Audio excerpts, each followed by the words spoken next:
Rolling to the line next. Aboard the number 418, he hails from Canada. You might recognize his name from the motocross ranks, but today he is one of the top GNCC racing stars. On a Husqvarna Parts Canada-backed Husqvarna, Tyler Medaglia.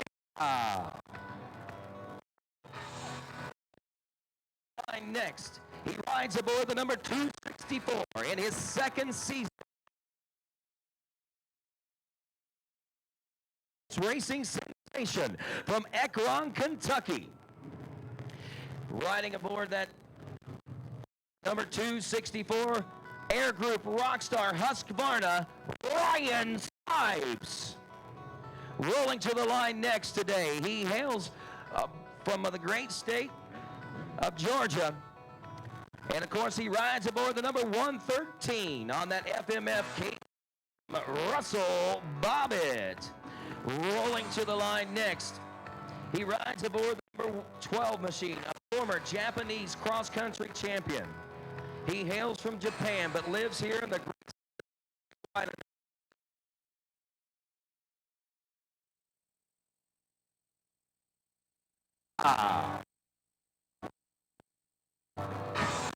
Rolling to the line next today, he celebrates from Cincinnati, Ohio, on the KTM, Chris Douglas. Rolling to the line next, aboard the number 25 machine, he hails from Morgan, Illinois, on board the KTM, Adam Moore. Next line, aboard 5 of 14. Lineup.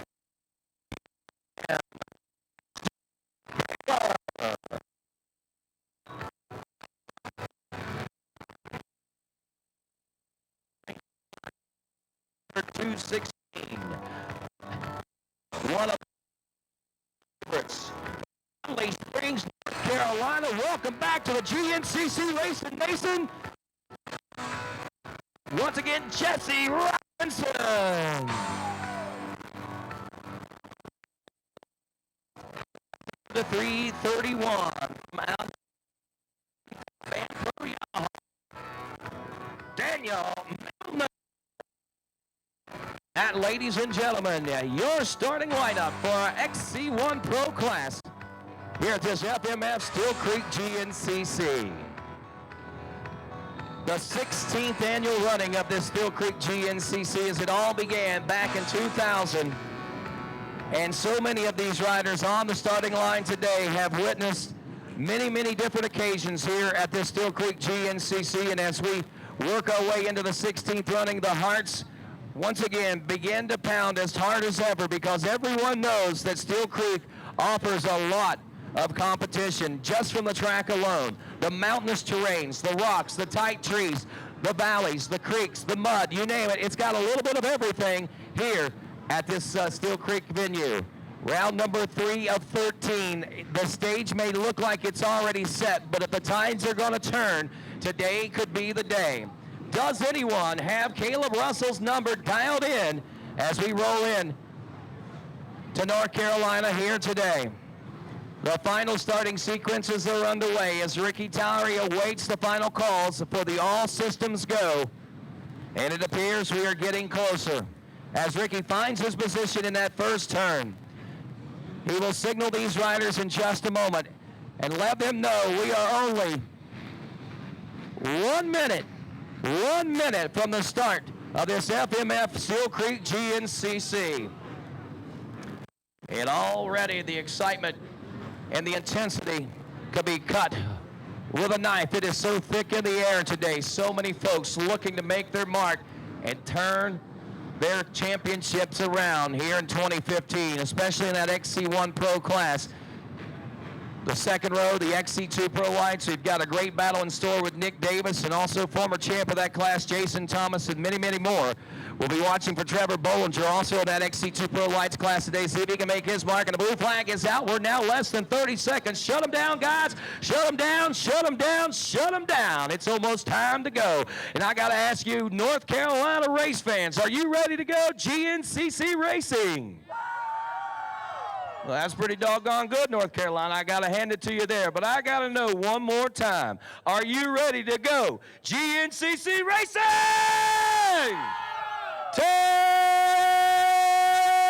10 seconds. And row number 1, the XC1 Pro, will be off and rolling at our FMF Steele Creek GNCC.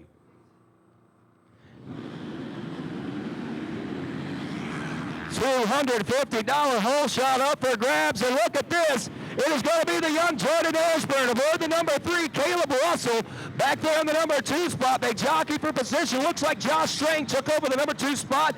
Russell drops back to 3rd. Now we head down to the XC2 Pro Lights class now as we get set to roll. It is Nick Davis leading the charge with a 4-point lead into this one today. Lane Michael, Jason Thomas, Craig DeLong, Sam Evans, Alex Teagarden, Luke Parsons, Michael McGinnis, Corey B., Corey Buttrick, Austin Lee, Lucas Statham, Justin Sode, Scotty Grills, Philip Cheney, also Ryan Lojak, Alex Benhart, Christopher Paris, Matt Harrington, Brad Bach, and Tegan Temple, Cody Harding, Colin May, and Trevor Barrett ready to roll in 10 seconds.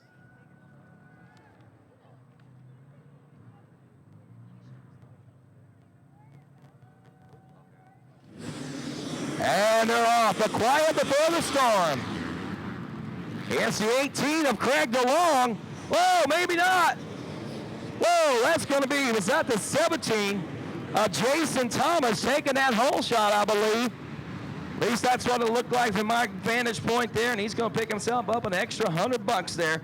Then a 30-plus class. Coming up next, Joe Marsh, Joe Kiesler, William Lackey, John Beaver, Big Jim, actually it's Little Jim Steiner, Eddie Lojak Jr., Maximum Belanger. Also we got Kevin Trumbley, Brian Faulkner, Fabian Barada, Patrick Spirik, Matt Beatty, Joe Dean, Nathan Allering, Kirk Allen, and Weston Triplett ready to roll. 10 seconds.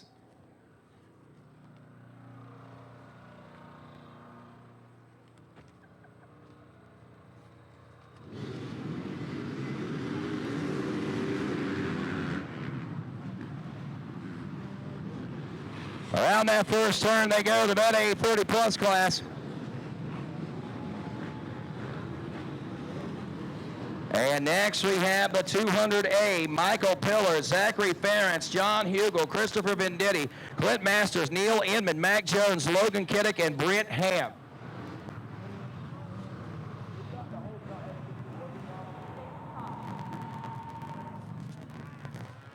Waiting on Ricky Towery's cue. That was Jason Thomas that got the whole shot in the XC2 Pro Lights, and these guys ready to roll in 10 seconds.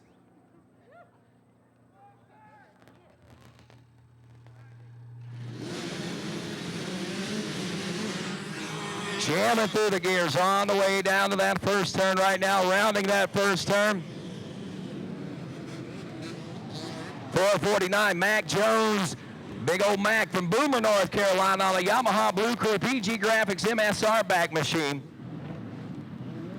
250A, 37 riders in this one. Vince Smith, Mason Atherton, Evan Earl, Dylan Stout, Jeremy Smith, Ryan Slomko, Russell Smith, Cole Kirkhoff, Jesse Arsenal, Patrick Cochran, Nehemiah Buckholtz, also Vance Francis, William Ruckle, Chris Goodman, Dustin Simpson, Eric Douglas, Josh Tooth, Adam Hartnagel, Mark Horesco.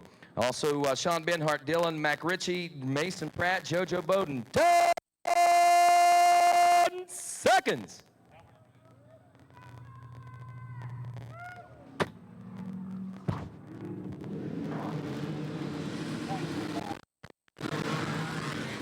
As they round that first turn, it's the 552.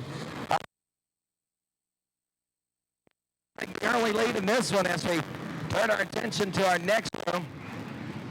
21 riders on row number 6. We're talking about Brady, the four-stroke A lights. Brady Myers, Braxton McGee, Josh Lee, Chris McManus, Cody Pingley, Dawson Dunnick, Hunter Shelton, Garrett Duncan, Andrew Rimley, Valen Moore Garrison, Tanner Way, Dustin Gross, Tyler Braniff, Dylan Bean, Jake Froman, Justin Leonard, Gary Inman, Tristan Lamron, Logan Papu, Dylan Dela Cruz, and Andrew France ready to roll on Ricky Towery's cue as he readies these four-stroke A lights riders. Row number 6 in 10 seconds.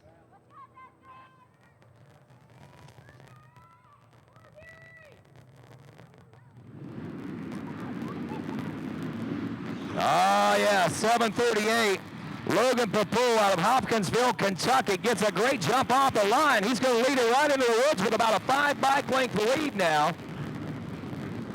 As we head out and turn our attention to the Open A class, Zach Hayes, Joe McCarty, Nathan Thornhill, Timothy Murphy, Nathan Zicklow, Dalton Cross, Zach Tussle, Tyler Nevedomansky, also Billy Barrett, or Bartlett, I should say, Spencer Hoyt, Grant Marriott, Dylan Hefner, Marcus Scott Cornell, Bill Murphy, Alex Dickowitz. Also, we got Dylan Rash, Harley Wheeler, Seth Earnhardt, Tyler Ashcraft, Zach Dodson, Lorindo Silvia, Cody Jeffers, Paul Petrin, Cody Smith, Landon Wolf, and Andrew Boggs. Less than 10 seconds to go for these guys.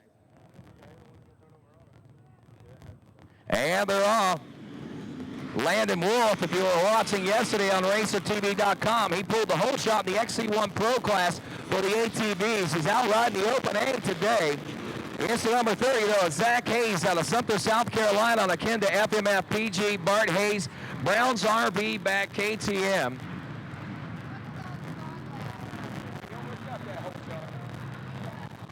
Senior A 40-plus class. Shotgun, Sean Remick, Harry Eaglehart, Brett Turchella, Corson, John Chambers, William Wilson, Bob Bergman, Patrick Tobin, Billy Schlack, Charles Baldwin, Edgar Davis, Rob Brown, and David Galliano.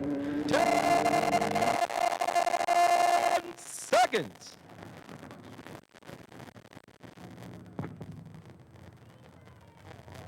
Senior A 40-plus class off and rolling now.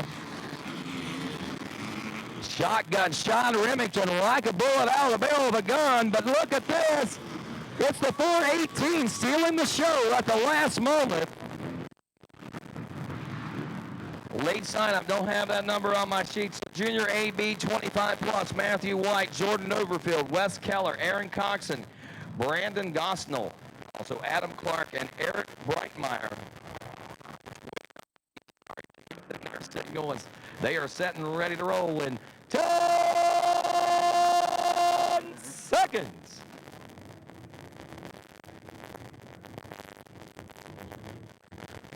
And it starts it down once more, and here we go, rolling into that first turn. 263, Jordan Overfield out of Morgantown, West Virginia. It's got the good line coming out of that first turn and into the woods. 986 trying to sneak up there, but it's going to be Overfield taking the early lead in this one as we go to the Senior B 40-plus class. Scott Campbell, Devin Ferguson, Daryl Schlabach, Daniel Powers, David Salk, Christopher Martin, also Robert Cornish, Ron Ruani, Anthony Reed, Michael Beckett, Leon Whitfiber, Mike Cockman. 10 seconds.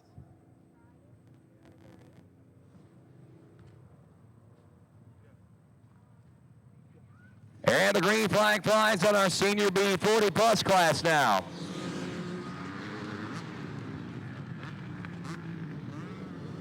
And 8:37 is what we got listed there. And we go to the 4-stroke B lights class next. Corbin Patton, Adam Hollenkamp, Brian Maskus, Trenton Madison, Josh McDonald, and Arto Kalinen. Also, Will McNair, Cody Spires, Nathan Maskus, Michael Tetlow, Adam Lewis, Justin Harris, Drew Bolton, Chase Snyder, Austin Evans, DJ Wolford, Alex Ankrum, Daniel Spurgeon, Zach Beverly. 10 seconds.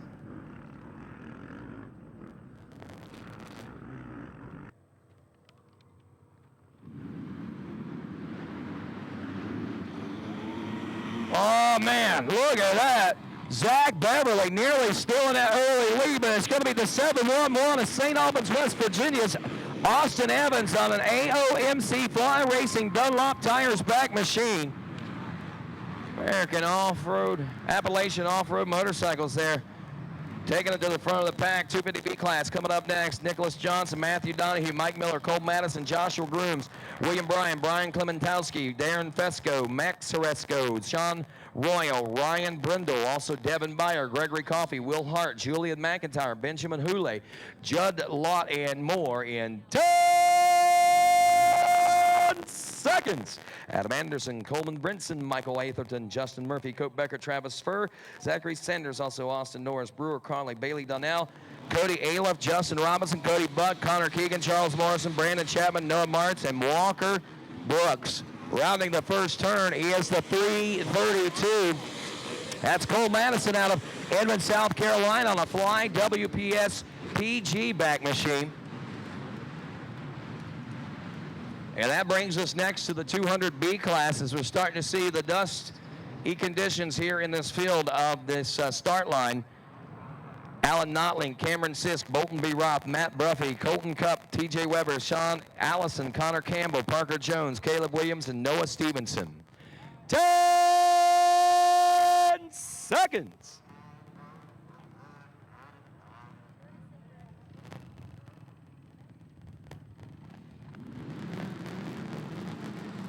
And they're off. 6:54, Noah Stevens out of Valdez, North Carolina. Kenda, Vertex Pistons, Motivation Suspension back rider, going to carry this one into the woods with the early lead in this one. The Vet B30 Plus class coming up next. We're talking about Larry Hopper, Robert Lightfield, Sean Morris, our GNCC pastor, Chuck Lemaster from Team Faith, Jason McCoy, Henry Petman, also Matthew Eukenix, Chris Levin, Ignacio Labosio, also Matt Jenkovitz. 10 seconds. Let's go Hippola!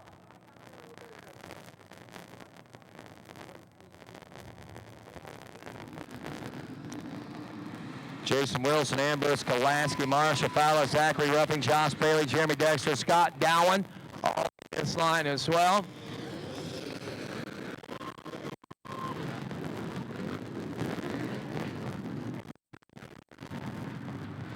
Down to our next row, the Open B class now. And if I'm not mistaken, this should be our final row. Tyler Rose, Roman Phipps, also C.J. Seitzinger, William Culbertson, Antonio Vitale, Justin Mason, Daniel Clartez, also Josh Rookin-Smith, Nicholas Giannetti. 10 seconds.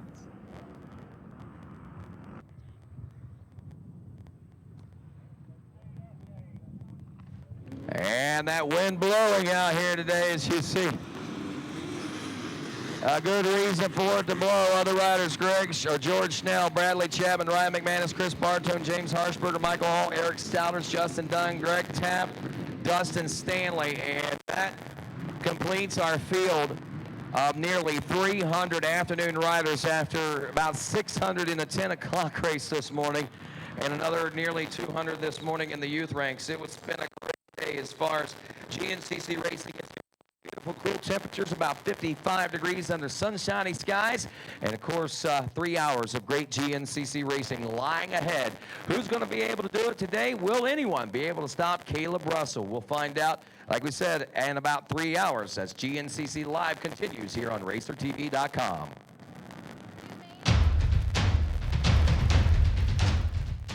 Any engine. Any season. At home,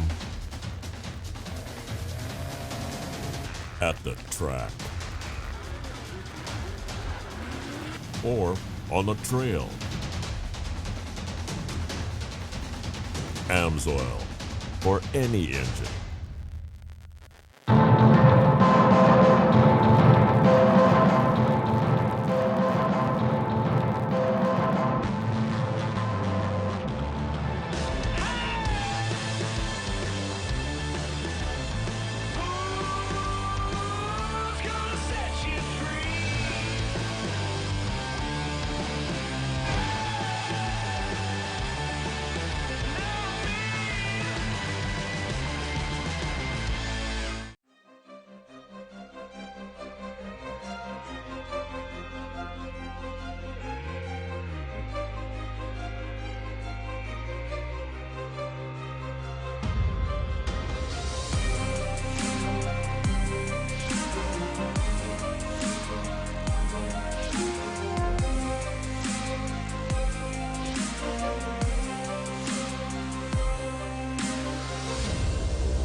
sore loser?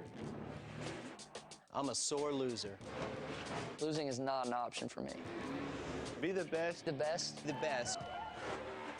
you have to have the best equipment under the hood. That's why I only use Cometic products in my engines. Cometic gasket. Cometic gasket. Cometic gasket. Cometic gasket, a superior quality gasket. For those of us who demand the highest level of performance. The Sunstar Work Z rear sprocket is made of stainless steel, making it 3 times more durable than a standard steel sprocket. Team it with the 520 XTG triple guard sealed ring chain with 3 lubrication pools per side. Durability in the toughest conditions. This RacerTV.com live broadcast is brought to you by Amsoil, the first in synthetics. By Rocky Mountain ATVMC.com. Get ready. And Maxxis. Find your flow.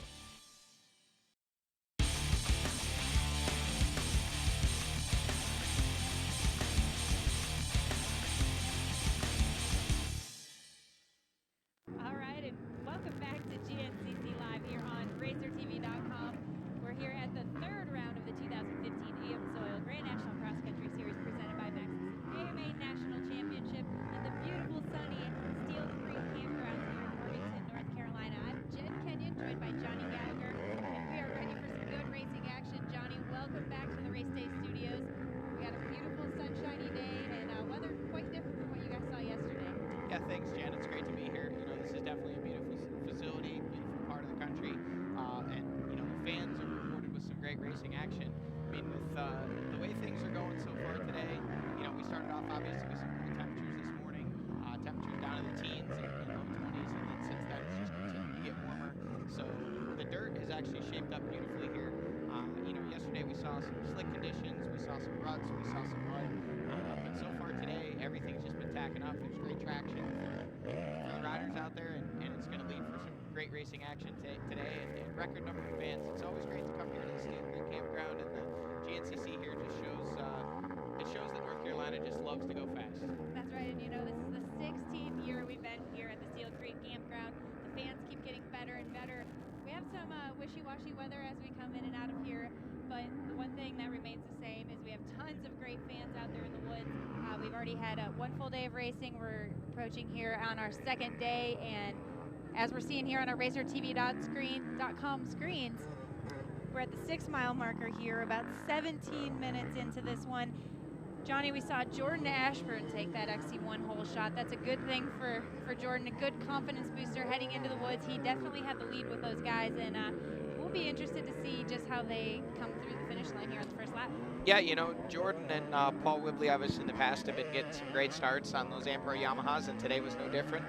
Jordan was the first one to the turn, and if I'm not mistaken, he was accompanied by a couple other Yamahas as well. So obviously those guys got the starts figured out, and with Jordan finishing 4th at the last round in or 4th, yes. Thad Duvall was 3rd, Jordan was 4th. So, you know, he was close to that podium, but a good start like today would be, you know, a great step in the right direction towards putting that machine up on the box at the end of the day. And as we can see on our RacerTV.com screens, it is getting a little bit dusty out there. The sun isn't shining all day.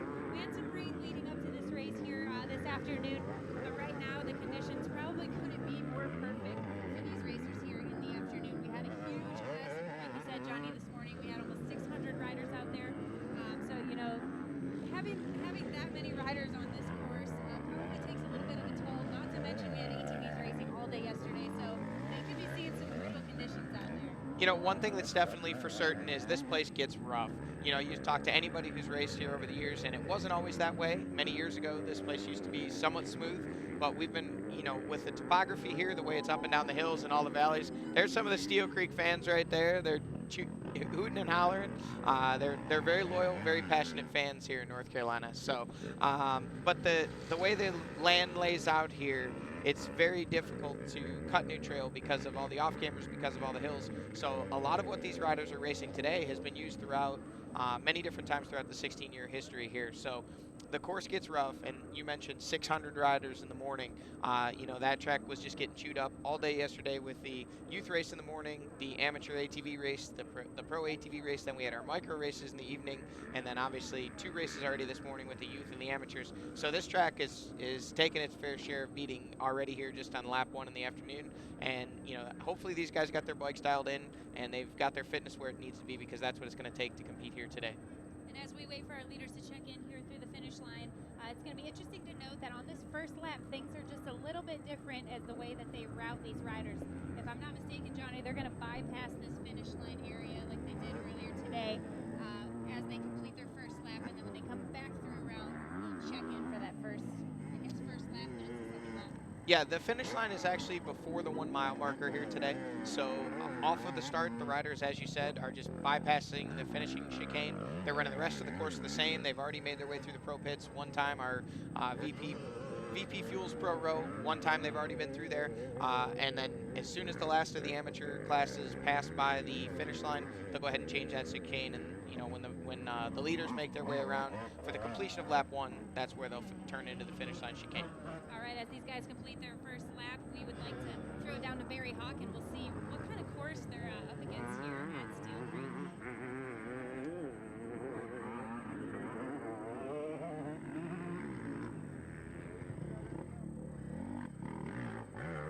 All right, maybe we'll get to that track description here in just a couple moments.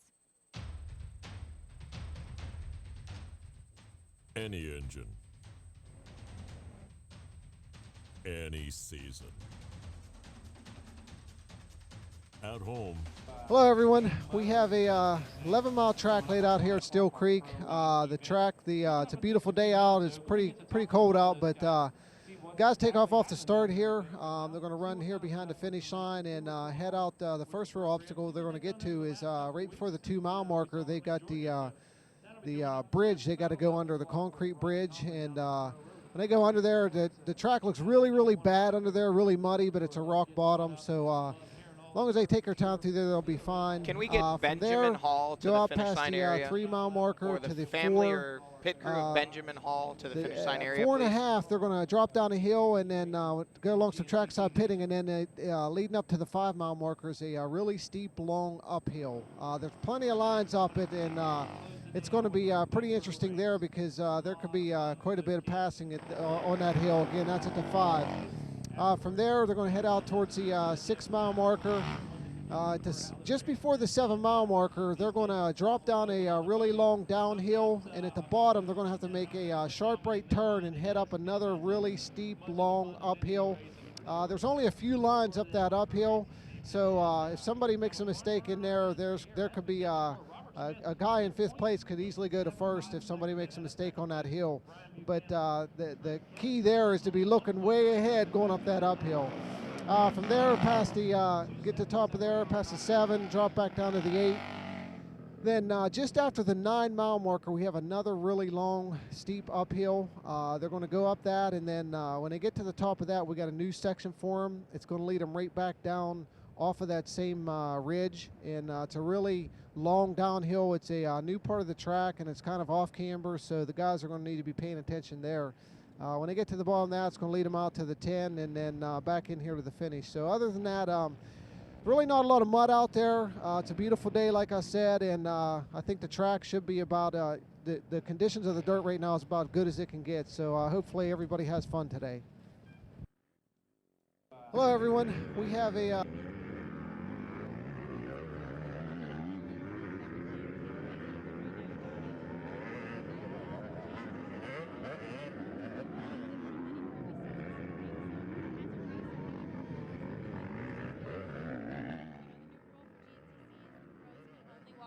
the day of the race, so they walked the track and they looked at everything this morning. But how does that work? Do things change as the day goes on? Well, certainly the track evolves as the races happen, so I'm sure a lot of the XC1, XC2 riders that weren't able to walk the track yesterday probably went out this morning, possibly during the youth race, possibly even earlier than that. But it's changed quite a bit since then. It just continues because when they were looking at it, it had only been the ATVs racing it so far. Now with the 2 bike races that they've run this morning, there's a lot of smaller lines that open up in places where the ATVs can't fit. So there's more options for lines and certainly more ruts. That's the one thing with the dirt bike, you know, that people just can't understand. I mean, you come to this track and you look, and what seems to be nice, good, firm dirt, after you put 600 motorcycles on a track in the morning, you've got ruts that are ankle deep, knee deep, and in some cases more, just depending on how soft the soil is. But this track's constantly evolving. It's like a living, breathing organism, and these riders are going to have to adapt as the track evolves. That's exactly right. And we're 24 minutes here into this afternoon race. We're here at the 3rd round of the Amsoil Grand National Cross Country Series. If you're just joining us on RacerTV.com, welcome to the Steele Creek GNCC. We've got almost 1 lap complete here for our afternoon race. We're still waiting for our leaders to check in and find out just how these positions are shaking up. I did get a glimpse of that #1 machine on our RacerTV.com cameras, and I'm not sure exactly what the running order is just as of yet.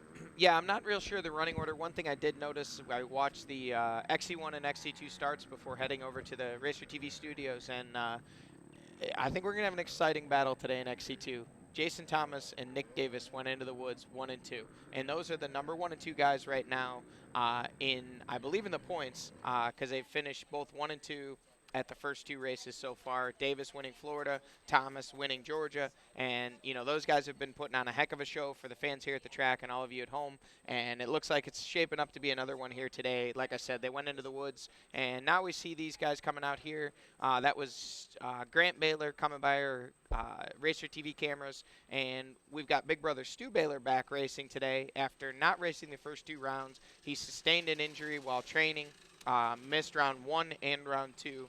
Decided he was ready to go, had that collarbone surgery that's been plated, so he's back to feeling like he's in race shape, and was following him on social media some this week and saw that he seemed pretty excited about coming back here and getting back to his roots of GNCC racing. You know, and living in South Carolina, those Baylor boys, this North Carolina race is a little bit of a home one for them, especially because this is where they grew up in this area. And I know that they're both really excited to come to this race, particularly Stu, because this is his first race back after that injury. And, you know, those guys are both, they're young, but they're very fierce competitors. And it's always fun to watch those 2 ride and just see the whole family dynamic. And you know, the whole time that Stu wasn't racing, the one thing he was doing was out in the woods, pointing lines for his brother, for his teammates, and for everybody else. It's like you can't really take him out of the racing ever. No, that's certainly a racing family. And as we were talking, there's Jason Thomas in the XC2 lead. There's Nick Davis close behind in second. So as I said, these guys are glued to each other here early. Not sure who the other riders were. We didn't get a clear shot of them, but pretty clear that they're 1 and 2. And I hear the sound of a exhaust approaching. Is it possible we have our leaders working their way? There they are. They're working their way through the pro pits. And Jen, you mentioned that #1 machine. Well, there he is out front. That's Caleb Russell, and he's working his way through the finish line chicane over here near the finish line. So anybody in the spectators want to come catch a glimpse of these guys as they work their way through. Then we've got Ryan Sipes in the #2 spot, followed by Jordan Ashburn, Thad Duvall, Daniel Milner. One rider that we're not seeing come through just yet is the #2 of Josh Strang. And just a little bit ago, we thought we may have seen one of the white Husqvarna bikes crash, right away, just after the start on the top of the hill. And we thought it could be Thad Duvall, it could be Josh Strang. So maybe it was the #2 of Josh Strang. We're seeing him check in through here just ahead of Chris Bach, a little bit further back from the rest of the pack. And I believe that would be 6 would be Josh Strang, 7 Chris Bach, and then 8 would be Russell Bobbitt. And then we see Stu Baylor checking into the 9th place position, and Grant Baylor just behind him. So this is really the first time we've seen this with Stu and Grant racing in the same class this close together. You know, they did line up together at Ironman, I believe, but that was the first time they'd both race XC1 together, and now this is the first time we've seen them actually battling. Grant had some issues early at that final round of 2014, wasn't really able to put his best foot forward. Well, today we see them both battling just inside the top 10 in 9th and 10th. So, you know, you were mentioning that's a racing family, and you can't keep Stu out. Well, one thing I do know for sure, those two love to compete against each other, and now with them being so close together on the track, you have to believe that that's going to push them that much harder. Oh, that's right. I know there's a lot of competition going on over there, and it's interesting to see them on two different brands here. We've got the number 17 of Jason Thomas and Nick Davis making their way through the VP Racing Fuels Pro Row. And man, after that last round's battle, they were so close. They battled back and forth. I don't think I've seen that many passes for the lead, especially in an XT2 Pro Lights class like that, ever before. And I know, it was pretty heated there at the end, and Nick Davis does not like to lose. And neither does Jason Thomas. So they're 1 and 2 in the XC2 class heading in there. We see Lane Michael, I believe, there's in the 3rd place position. That's actually Lane in 4th, and I believe in 3rd that is, we'll find out here Somebody in 1 else. minute. Yeah, it's he led for a while in Florida, Tegan Temple. That's who it is. I couldn't think of his name. Sorry about that, Tegan. But he showed some great speed here early in Florida. Ended up, I believe, in the 4th place position in Florida. So certainly serving notice that he's capable of running up front in this XC2 class. All right, so let's give the quick rundown. In the XC1 class, we have Caleb Russell out front, Ryan Sipes in the 2nd place position, Jordan Ashburn, Thad Duvall, Daniel Milner, Josh Strang, Chris Bach, Russell Bobbitt, Stuart Baylor, and Grant Baylor rounding out the top 10. Ryan Sipes is really putting a charge on. He's on the event t-shirt this weekend. I know he's really pumped. He's got a lot of his friends and family here this weekend, and he's putting on a pretty good show here in the opening lap. Yeah, with Sipes, we saw some great things out of him in Georgia. Obviously was riding well in Florida, and we saw that gnarly crash that he had, hit the deck really hard.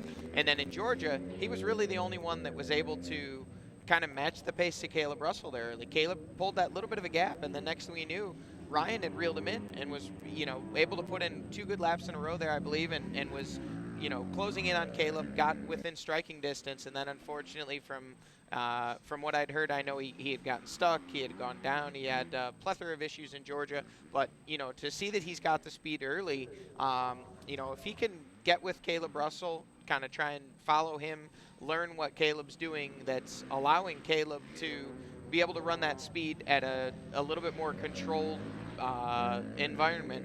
Ryan Sipes certainly a threat to not only podium, we've already seen him do that, but I don't think it's going to be long before we see Ryan Sipes winning races. Yeah, catching up with Caleb Russell after that last round in Georgia, he actually said he wasn't scared on the opening lap, but he was like, man, I could feel the pressure from Ryan Sipes on me, and I knew he was there, I knew he was coming, and that's kind of something we haven't seen somebody do to Caleb Russell there on the opening lap in a while. So that and none other than the motocross racer himself as the one doing it. So that's pretty fun to see the progression of Ryan Sipes and as he's making his way towards the front. Yeah, when Ryan Sipes showed up here last year, we weren't quite sure what to make of it. We'd had, obviously, many top motocross athletes work their way into GNCC either on a visiting part-time or a full race time, schedule. And this, obviously, with Ryan Sipes, possibly one of the highest caliber motocross stars that we've seen come over to GNCC Racing in a full-time capacity at least. And, we knew that speed wouldn't be an issue. From the very beginning, Ryan Sipes obviously carried enough speed. We know that he trained hard. We knew that he worked hard. We knew that it would come down to him adjusting to the conditions, him adjusting to the length of the races, obviously at 180 minutes. These are long events. He's trained his whole life for 30-minute motos or in some cases even shorter supercross races. Well, now that he's adapted, he's here, he's a threat, he's running strong early, and now we're joined in the RacerTV studios by Rodney Tomlin. Rodney, what'd you see down there on those starts action? I like this start because it's one of the most unique starts there is on the circuit, to be honest with you, because you've got one turn, and then the second turn, you hit the woods, and then within 75 yards, you're climbing probably 150 feet up the hill there, and that's a pretty good little climb right off the bat, and then you drop right back down into the valley. So it's actually pretty interesting to watch that particular start. It's a little smaller, cozier starting grid itself, but the actual start itself, I think, offers up a whole new variety of the way GNCC starts, man, because it's like right into the action right off the bat. Yeah, with the way that start is laid out and the way it loops together at the end of the first lap, it's really interesting because it's great spectator vantage point. And, one thing, Rodney, that really the camera isn't going to show you today, we talked about a little bit in the opening of the show how rough this place gets, and the roughest section of the track is right off the start, yeah. or as it works its way, it ends up being the end of the track, but they went right to that off the start before the 10-mile marker. And, you know, Rodney, I got to tell you, we've been running that since the beginning of time here. All 16 years we've run that section of woods, and what it is the Steele Creek, I believe, is the name of the creek, correct? Yes, yes. So the Steele Creek, as it works its way through the Steele Creek campground, has laid a riverbed of silt and rock and sand and decomposed material that is this very deceiving, kind of looks unassuming until it gets churned up, and then it's got soft spots, it's got hard spots, it's got boulders, it's got gravel, it's got everything you don't want to encounter on a motorcycle or ATV all rolled into about a half a mile of track, and it's coming to the finish line, or in the case of the beginning of this race, right off the start, coming to the finish. So it's a test of both man and machine, and you know, we've said it so many times throughout the course of this weekend. I've heard you guys say it. This place offers a little bit of everything. These guys are going to encounter hard-packed clay, mud, sand, rocks, plenty of elevation changes, both uphills and downhills. And I think it's going to be a great day of racing. And I think today might be the day that we see somebody really lay the challenge to Caleb Russell in 2015. And I've been having that feeling, and it's nothing to do with Caleb or his abilities or anything like that. What I have to say, and I have to believe that too, I feel that coming into this, number one, because this is Steele Creek, man. A lot of crazy things happen, and we're already in the pits there. It looks like that 370, that's one of our XC2 Pro Lights guys. I just laid my sheet over there someplace. But anyway, they're working on that, trying to get that machine back out there, and we'll probably see a lot of this, man. Suspension work, chains, things like that, man. They're going to take a beating today. Yeah, you know, with the conditions here today, it's great for racing, but it's, as I've said, it's tough on both man and machine. And, you know, yesterday I got to tell you, during the race, I came across a lot of beaten and battered men and machines on the side of the trail. You know, some of them just had enough mentally and physically, others obviously mechanical issues. So it's definitely tough out there. Well, here at the 6-mile marker, we're watching some of these amateurs. This is one of our open field sections right now. And, you know, we had nearly 600 riders this morning at 10 o'clock, 150-plus riders this morning in the youth race, and nearly 300 here this afternoon, man. And I tell you, that right there goes to show you we got a big turnout. And there's probably folks back home right now watching right now, Johnny, that say, how do I go GNCC racing? Well, I'll tell you how to go, right like this right here. Check out our GNCC 101. Folks, the hardest thing about racing is learning to go fast. But we're going to get you up to speed quickly with everything you need to know about Grand National Cross Country Racing with GNCC 101. By definition, Grand National Cross Country Racing is a cross-country style motorsports race. We race ATVs, motorcycles, and side-by-sides here, and depending on the event schedule, you'll see 6 to 7 races on a given weekend. Some feature riders as young as age 4, and there's even classes for riders over the age of 60. GNCC racers come from all 50 states, as well as numerous countries from around the world, because this is the prestigious championship they're all chasing. Every GNCC race starts with the dead engine start, which means the engines are turned off until the starter waves the green flag. Each rider lines up on the designated row of his or her class, and with the wave of the green, the race is on. From there, the strategy's simple. Get to the finish line as fast as you can. The racetrack is actually designated not by established trail, but by race arrows. And with some exceptions, the riders must stay within 25 feet of the arrows all the way around the track. The riders don't get to practice or pre-run the course before the race either.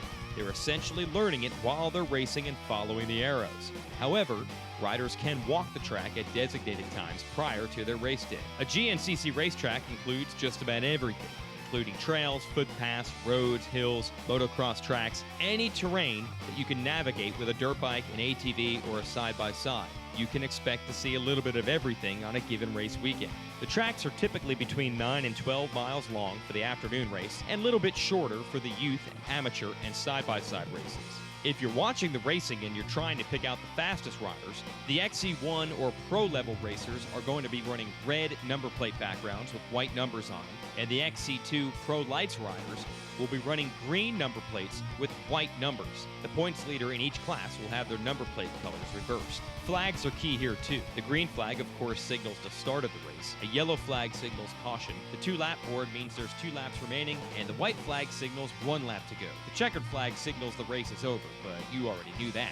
Riders are scored electronically when they cross the finish line via a transponder mounted on their bike. Then the overall position and times are adjusted according to the row in which each racer started on. Once the race is over, we invite the top 3 finishers in both pro classes to be interviewed on the Maxxis Victory Lane podium, and the top riders in every class are awarded trophies.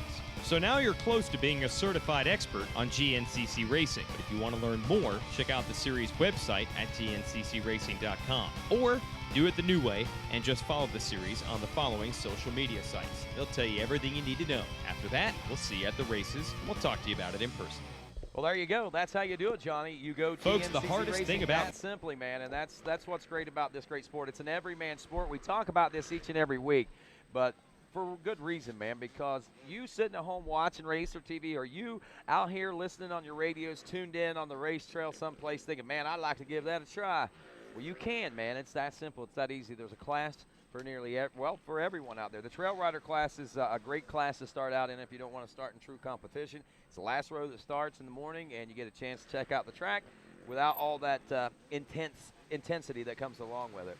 You know, Rodney, GNCC really is the everyman sport, and you have to remember as you're watching these, guys like Caleb Russell and Josh Strang and Ryan Sipes and Chris Bach and the Ashburns and everybody else in the world, all the Baylors, these are the cream of the crop of professional motorcycle athletes from all over the world. I mean, we've got imports from Australia, from New Zealand, we've had riders from the UK, from Japan, we've got riders from all over the world here that are competing at the top level, but each one of those riders and each one of the riders that you see out there racing today had to start somewhere. That spark of an idea, that seed, as you like to call it, was planted, and they said, you know what, I want to give this a try. And for some of them, we've seen our micro races, our youth racers already this weekend. For some of it, it's their parents kind of planting the idea like, hey, do you want to ride a dirt bike? And for some people, they come in later in life. I know I'm here racing after 32 years of racing GNCCs. Wow. I started here because my dad was a GNCC racer, but for him it started many, many years ago in his local motorcycle shop. Somebody said, hey, man, you race motocross, you should try a hair scramble. And he said, well, what's that? And it went from there and grew into what it is now. And, for all these fans here today that want to give it a shot or sitting at home watching us on GNCC Live on RacerTV, you're seeing the man with the plan right there, Caleb Russell. He's the one doing it the best right now. But you can start at any level and work your way up, and maybe someday you'll be battling with the likes of Caleb Russell. It's amazing.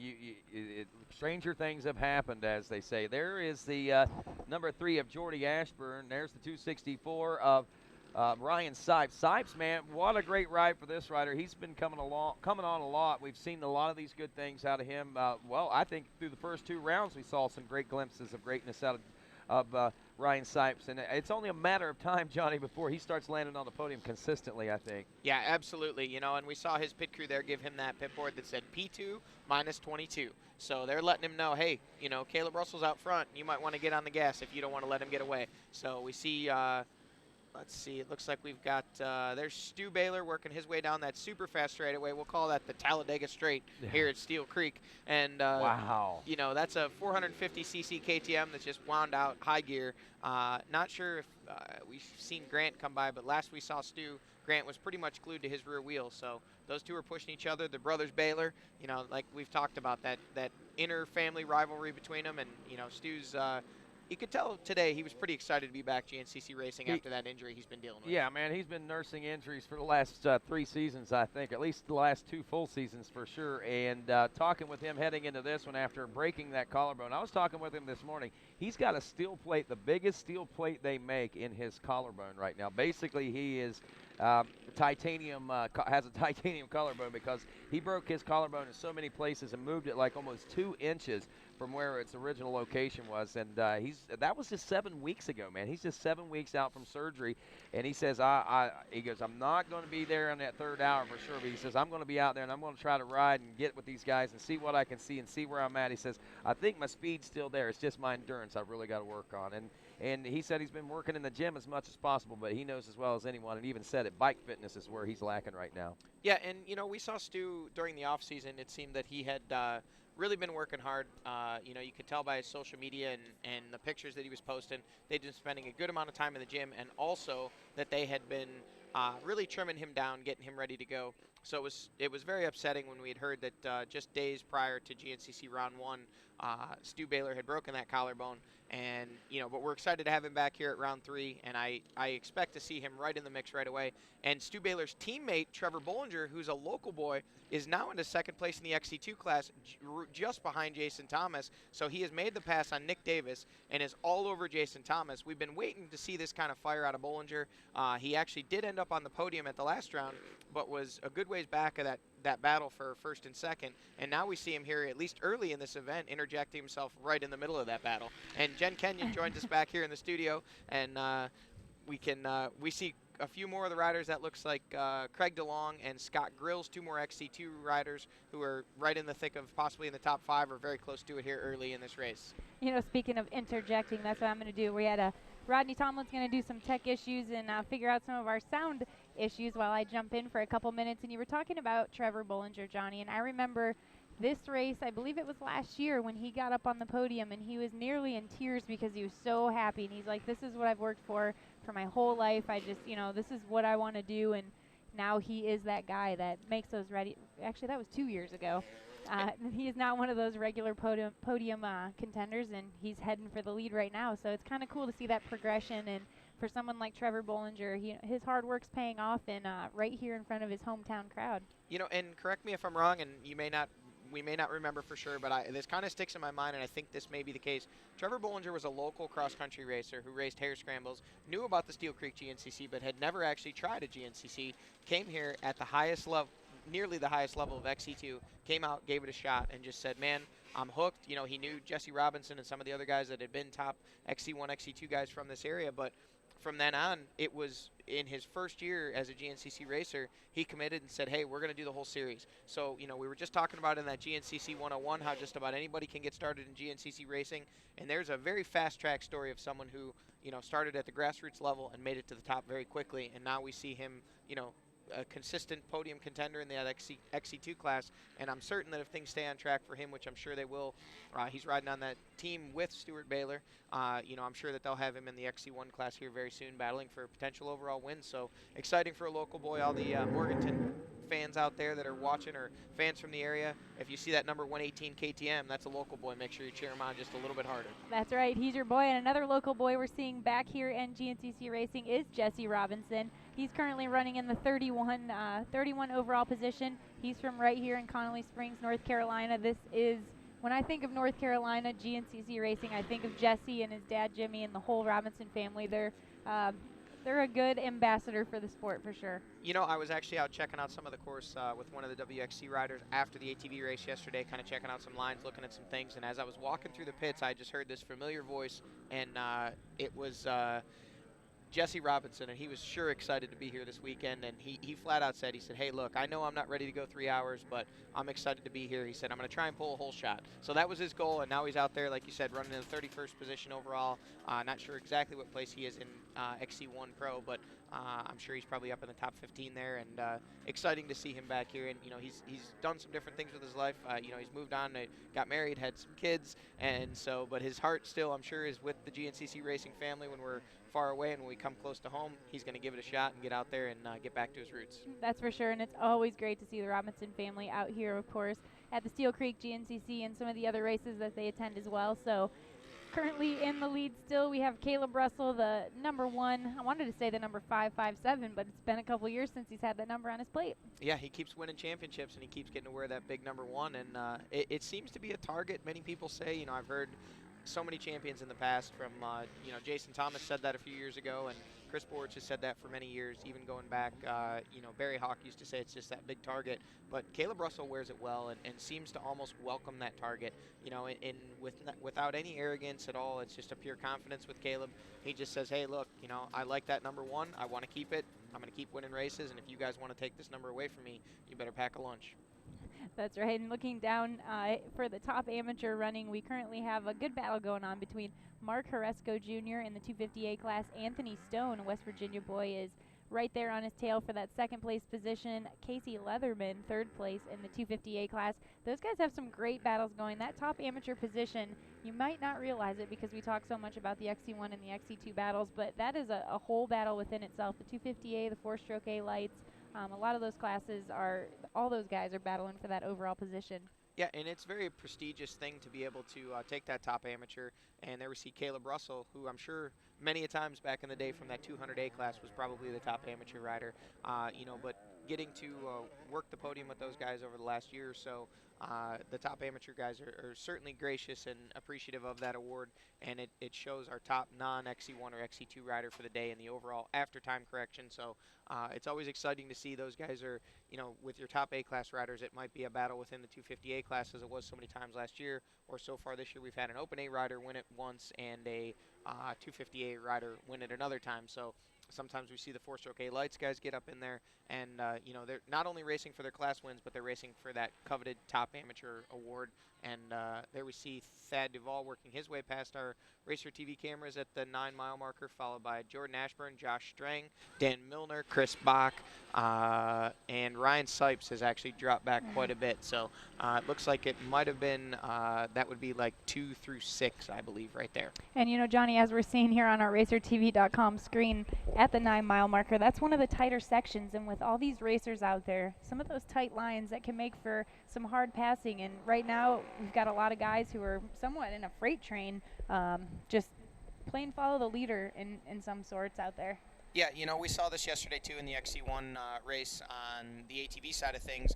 You know, I personally benefited from it. I had a bad start, which was difficult because it's very difficult to pass here on 2 wheels or 4. But certainly, you know, if you do get a bad start and you're back a little bit of a ways, it's nice to be able to have that opportunity to see the guys in front of you. And especially as they get into lappers, it offers some opportunities to potentially make yourself a crazy line or make a kamikaze move and try and make some passes. So we see Caleb Russell working his way down the other side of that hill there, and he is all alone out front at this point. So, you know, we had projected that maybe today would be the day that Ryan Sipes or somebody else was able to match Caleb Russell's pace, at least here early.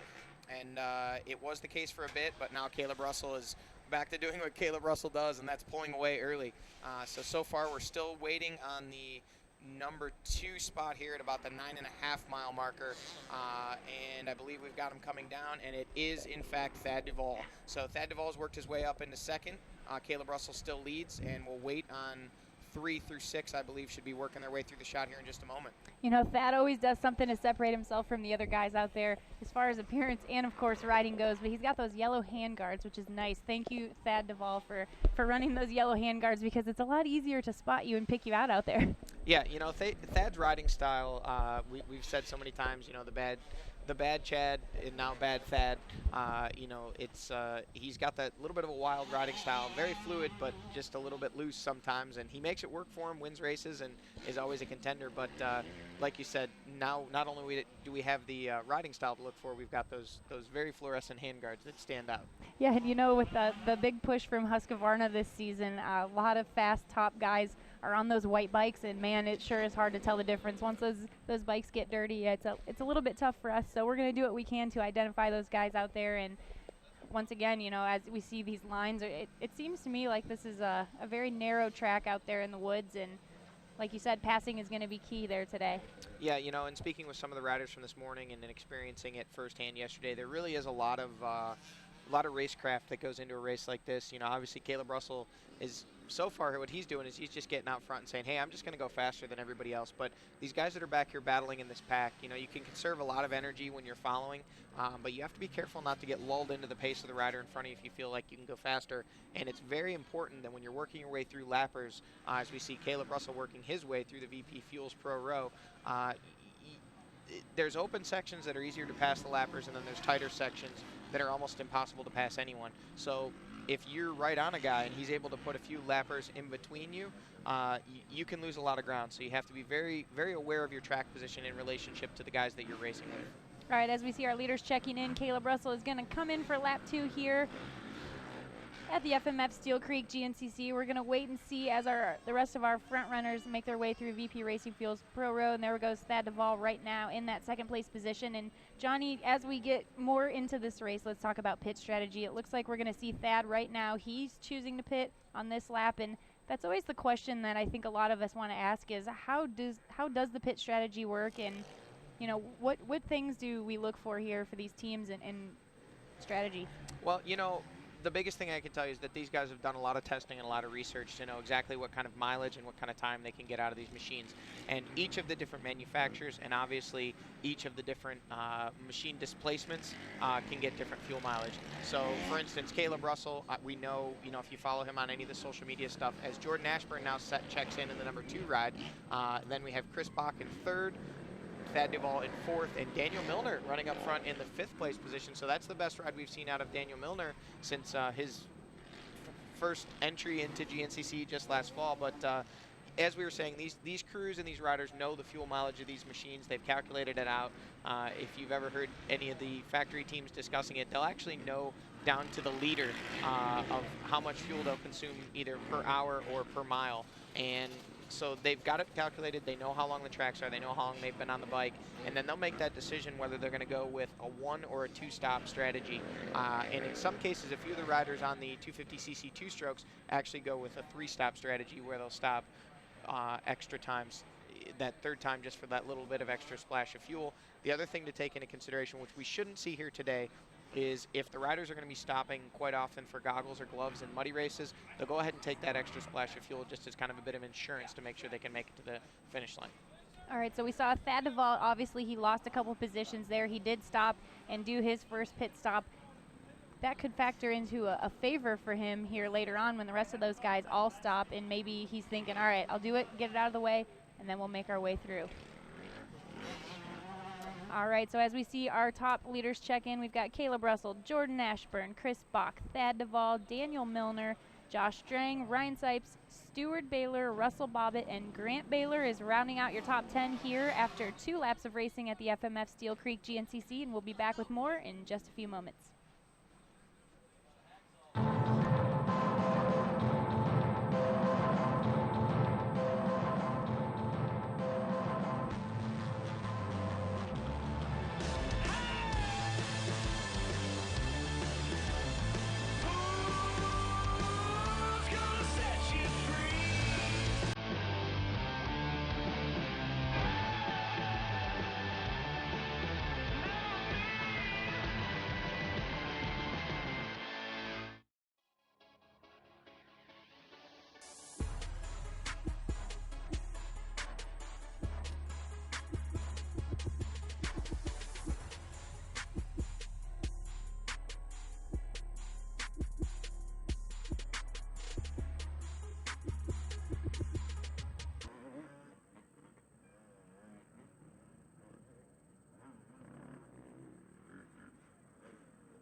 The Sunstar Work Z rear sprocket is made of stainless steel, making it 3 times more durable than a standard steel sprocket. Team it with the 520 XTG triple guard sealed ring chain with 3 lubrication pools per side. Durability in the toughest conditions. General RV is going to help you go camping with locations across the nation and thousands of RVs to choose from. General RV is the nation's largest family-owned RV dealer. At General RV, you'll save thousands on everything from trailers that sleep the whole family right up to motorhomes that are amazing and so economical to travel in. General RV is the only dealer who can show you this much and save you this much. With a great deal from General RV, You love racing? All kinds of racing? How about pro motocross? Flat track, road race, ATV, GNCC, Supermoto, Enduro Cross. Well, we've got what you're looking for. Welcome to the Racer X Show with Greg White, presented by Chaparral Motorsports. New every Tuesday on RacerTV.com. All right, welcome back to GNCC Live on RacerTV.com. We are live here from lap 3 at the FMF Steel Creek GNCC, and as our leaders are checking in through the finish line, we had a little bit of action going on, Johnny, down here by the starting line. We saw our XC2 Pro Lights riders checking in, and Jason Thomas and Nick Davis actually had a big collision here. Both of them got sent to the ground, and Trevor Bollinger is now your new leader in the XC2 class. It looks like Lane Michael is going to take over the second place position, and Jason Thomas got up first. Nick Davis got up shortly after, but we're not really sure exactly what happened. We've got some things in the way, but we did see those two riders collide over at the finish line. Yes, you know, and if you're watching live timing and scoring, it won't reflect actually what had happened, because it was after that. It was actually in the scoring tent itself that the collision happened and the altercation. There's been a lot of a lot of tension between those two, and certainly a rivalry. Those guys are both battling for race wins, and ultimately this championship is so it seems at this point. And Trevor Bollinger was actually, as we had commented, had worked his way up into the number 2 spot.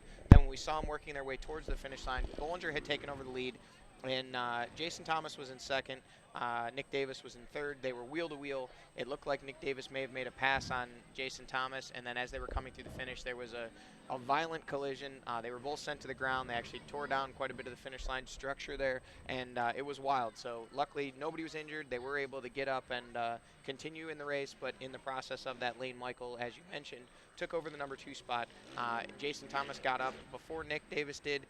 Got up in the third place position, and then Nick Davis took off, I believe, still in 4th. There was a few other riders working their way through, so we'll have to see when these guys work their way by at the 9-mile marker. But we actually have an update from those guys. The XC2 class has been a battle so far this year, and we expect it to continue all day long. We checked in with them a little bit earlier today.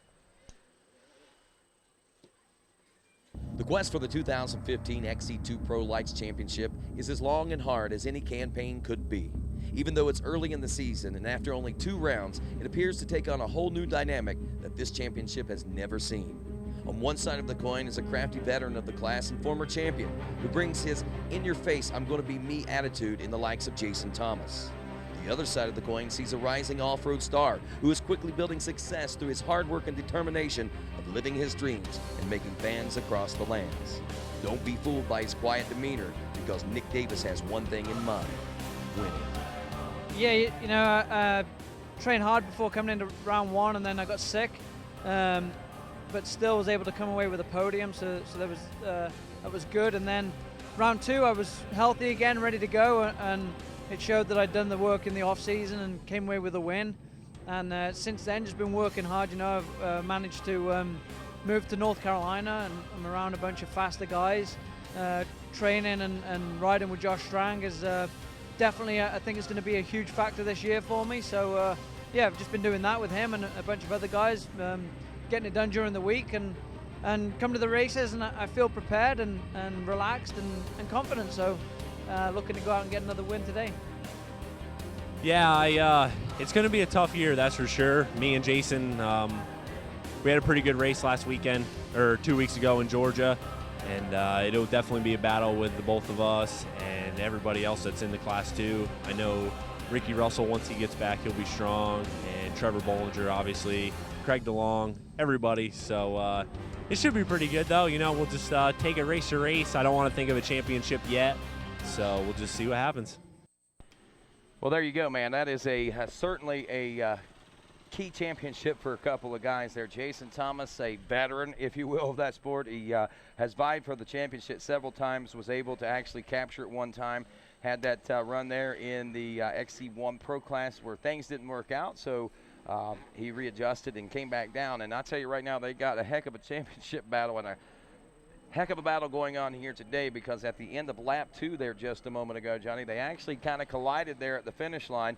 Nick Davis got the worst end of that, so I'm not real sure what the change in positions as far as timing and scoring goes, but there is a little bit of a gap that I believe has now developed between those two, because it took Nick a couple seconds to get back up and get back rolling. But don't be surprised if he's not caught back up with him, because I'm sure he's got a head full of steam rolling right now. Yeah, you know, these guys, you know, Rodney, as broadcast professionals here, we have to call them like we see them, and there's no love lost between these two. No, none at all. You know, I'm not ashamed or embarrassed to say that I don't believe they like each other. No. You know, they race hard, they race clean, they race fair, but at the same time, you know, they're not going to give each other an inch. They're going to push it right to the limit. And, you know, sometimes when that happens, we end up with a little bit of trading paint, you know, and rubbing is racing. As long as they keep it fair and clean and safe, that's all we care about. So it leads to good action. But, you know, as you pointed out, you know, these guys have been battling all this season. They've battled in the past already, you know. Jason Thomas has been in that XC2 class a number of years, has won a championship, moved to the XC1 class, and then, you know, there were some rule changes, and he was able to move back to that XC2 class. My understanding is now that there's been some additional rule changes, and this will be Jason Thomas's last year in the XC2 class. Right. I believe they've put an age limit of 24 years old on that class moving forward. Jason Thomas, I believe, is 29, so this will be his last season. I'm sure he wants to capture that championship if he can do so. And Nick Davis, you know, he's 19 years old, you know, the opposite end of the spectrum, but you know, I think he wants to get to that XC1 class as fast as he can, spend some time with him this winter, and, you know, he says, this is a stepping stone for me. I want to win this XC2 title. I want to move up, and I want to go battle with the big dogs. So, well, sure. And that's kind of the idea, and the idea behind this class whenever it was presented first, when Fred Andrews had the idea, was to use it as a stepping stone into the XC1 Pro class, not a place where folks could, you know, find a home there and hang out there. I mean, heck, even in outdoor motocross and supercross, once you spend your time in the 250s, you got to go race the 450s eventually, and that's kind of the idea behind this. And in order to keep that way, that's the way that you know, that's why those rule changes had to be implemented, or were implemented, because we look at the big picture there. By the time you're 24, 25 years old, if you haven't reached your peak and ready to make that step, there's probably a pretty good chance that you're not going to anyway. Well, hey, I don't know about that. I'm 37, and I think I'm still climbing. True. Okay, I take that last statement back completely, because there are a few exceptions to the rule, Johnny. And in reality, I was talking with someone about this just the other day. When I first started announcing motocross and motorcycle races back in the early 90s, the longevity of a career, man, if you hit 18, you were getting old. 19, oh my gosh, and by 20, you were probably washed up. And if you had a ride still at 21 and were still doing any good, you were an icon in the sport, because you did something that nobody else could do, it seemed like. But since then, it seems like maturity has been key to winning championships, and that longevity of being there and the stick-to-itiveness as what has been building those careers and those championships and those fan bases and things like that. And now we're seeing riders well into their 30s and even some cases 40s still racing professionally out there. Yeah, you know, we've seen riders like Rodney Smith won a championship here in GNCC Racing, I believe, in 2005 or 6, I believe it was, that he was 41 years old when he won that championship. We've seen guys like Doug Gus in the ATV Outdoor Motocross Series who won a championship, I believe 40 or 41 years old as well. And we've seen a number of riders contending for championships well into their 30s. Caleb Russell is not in his 30s, but he is definitely contending for a championship. We see him on screen here, and, man, he just makes it look so effortless. You know, Caleb, he kind of keeps those secrets as to what it is that he does off the track guarded. You know, he always talks. You ask him if he's been training. He says, nah. Have you been riding? Nah. But somehow he comes out here and does exactly what we see right now, which is dominate GNCC races. It's amazing what a bag of cheese puffs will do for your wrist curl, your curls and stuff. I mean, those cheese puffs must weigh more than what we realize. You know, and Rodney, I'm sure there's a number of people listening at home who have made these comments themselves, and I'm going to go ahead and say it. You know, I've had people say that on Saturday during the ATV races, they feel like you favor certain riders, or will say favorable things about certain riders. I've heard the same from people on the motorcycle side of things regarding, you know, Caleb or Thad or whoever it may be. The bottom line is we call the action that we see on the screen, and for me to say that so far today Caleb Russell is dominating, it doesn't mean that no one can reel him in and no one else can win this race. I'm making an observation of what I'm seeing on screen, much like you do. And right now, Caleb Russell is the fastest rider on the track, throwing down the fastest laps. Thad Duvall is on the gas, though. You know who's offended, though? It's those ones that want to be talked about. Those are the ones that get offended by it because they want that showcase and that spotlight. You know how you get talked about? You hang it out like Thad Duvall is right now. And Josh Strang. So Ashburn in the number 3 spot, and Strang has worked his way up to 4th. He was not even in our top 6 or 7 the last time we saw him. Now in 4th, banging on the door of Ashburn for 3rd. There we see Chris Bach in 5th.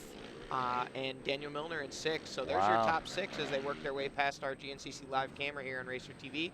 Now we see Ryan Sipes. Look at that front fender, Rodney. Wow. Apparently he has had, and with the look at his right hand guard, you can see he's had one heck of a collision on the right side of that machine. And you can tell he keeps looking down to try to make sure what's going on there. And, you know, riding at these high speeds with that fender flopping around, people may not think, it's no big deal, man. But you use that fender, whether you realize it or not, kind of points you in the right direction. And when it's pointing off in the opposite direction, that can be a little tricky to try to get through some of those lines. Yeah, you know, you're not far off at all, Rodney. And, you know, I don't race two wheels often, but when I do, I can tell you that as you said, that fender is kind of their arrow.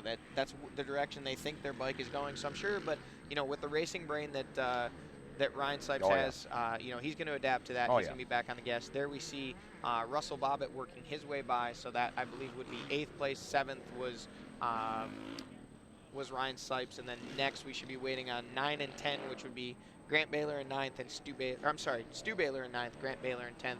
They should be working their way by here any moment now. You know, amazing. Trevor Bollinger, top of the ranks in the XC2 Pro class whenever they checked in there at the end of lap number 2. If you remember, 3 seasons ago, Trevor Bollinger made his debut in GNCC racing right here in the 4-stroke A lights class and took all overall amateur honors on that day. Had no intentions of racing the GNCC series up until he did that. And when he did that, it was like he found the home. And here he is in the XC2 Pro lights class, only relatively 2 years later, 3 racing seasons later, and he is in the XC2 Pro Lights, and he is leading here in his hometown. Yeah, we actually talked about that a little while ago, Rodney, while you were out, and you know, I remembered that story, and what a great story it is. You know, earlier you and I were talking about what it takes to get started in GNCC racing. We watched that GNCC 101 feature. Well, maybe somewhere along the way, Trevor Bollinger saw that GNCC 101 feature, but right now we've got a new XC2 class leader. That was Lane Michael leading the way, followed by Trevor Bollinger in 2nd, and then we see Jason Thomas has remounted that KTM machine, and he's up into the number 3 spot. So those 3 nose to tail. We're watching the GNCC live cameras here, and they're panning rapidly, but these guys are going so fast they're having a hard time getting them in camera. There's Thomas in 3rd.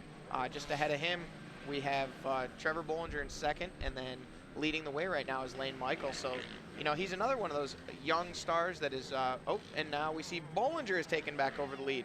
So Bollinger, and it looks like Jason Thomas is working his way to the inside of Lane Michael.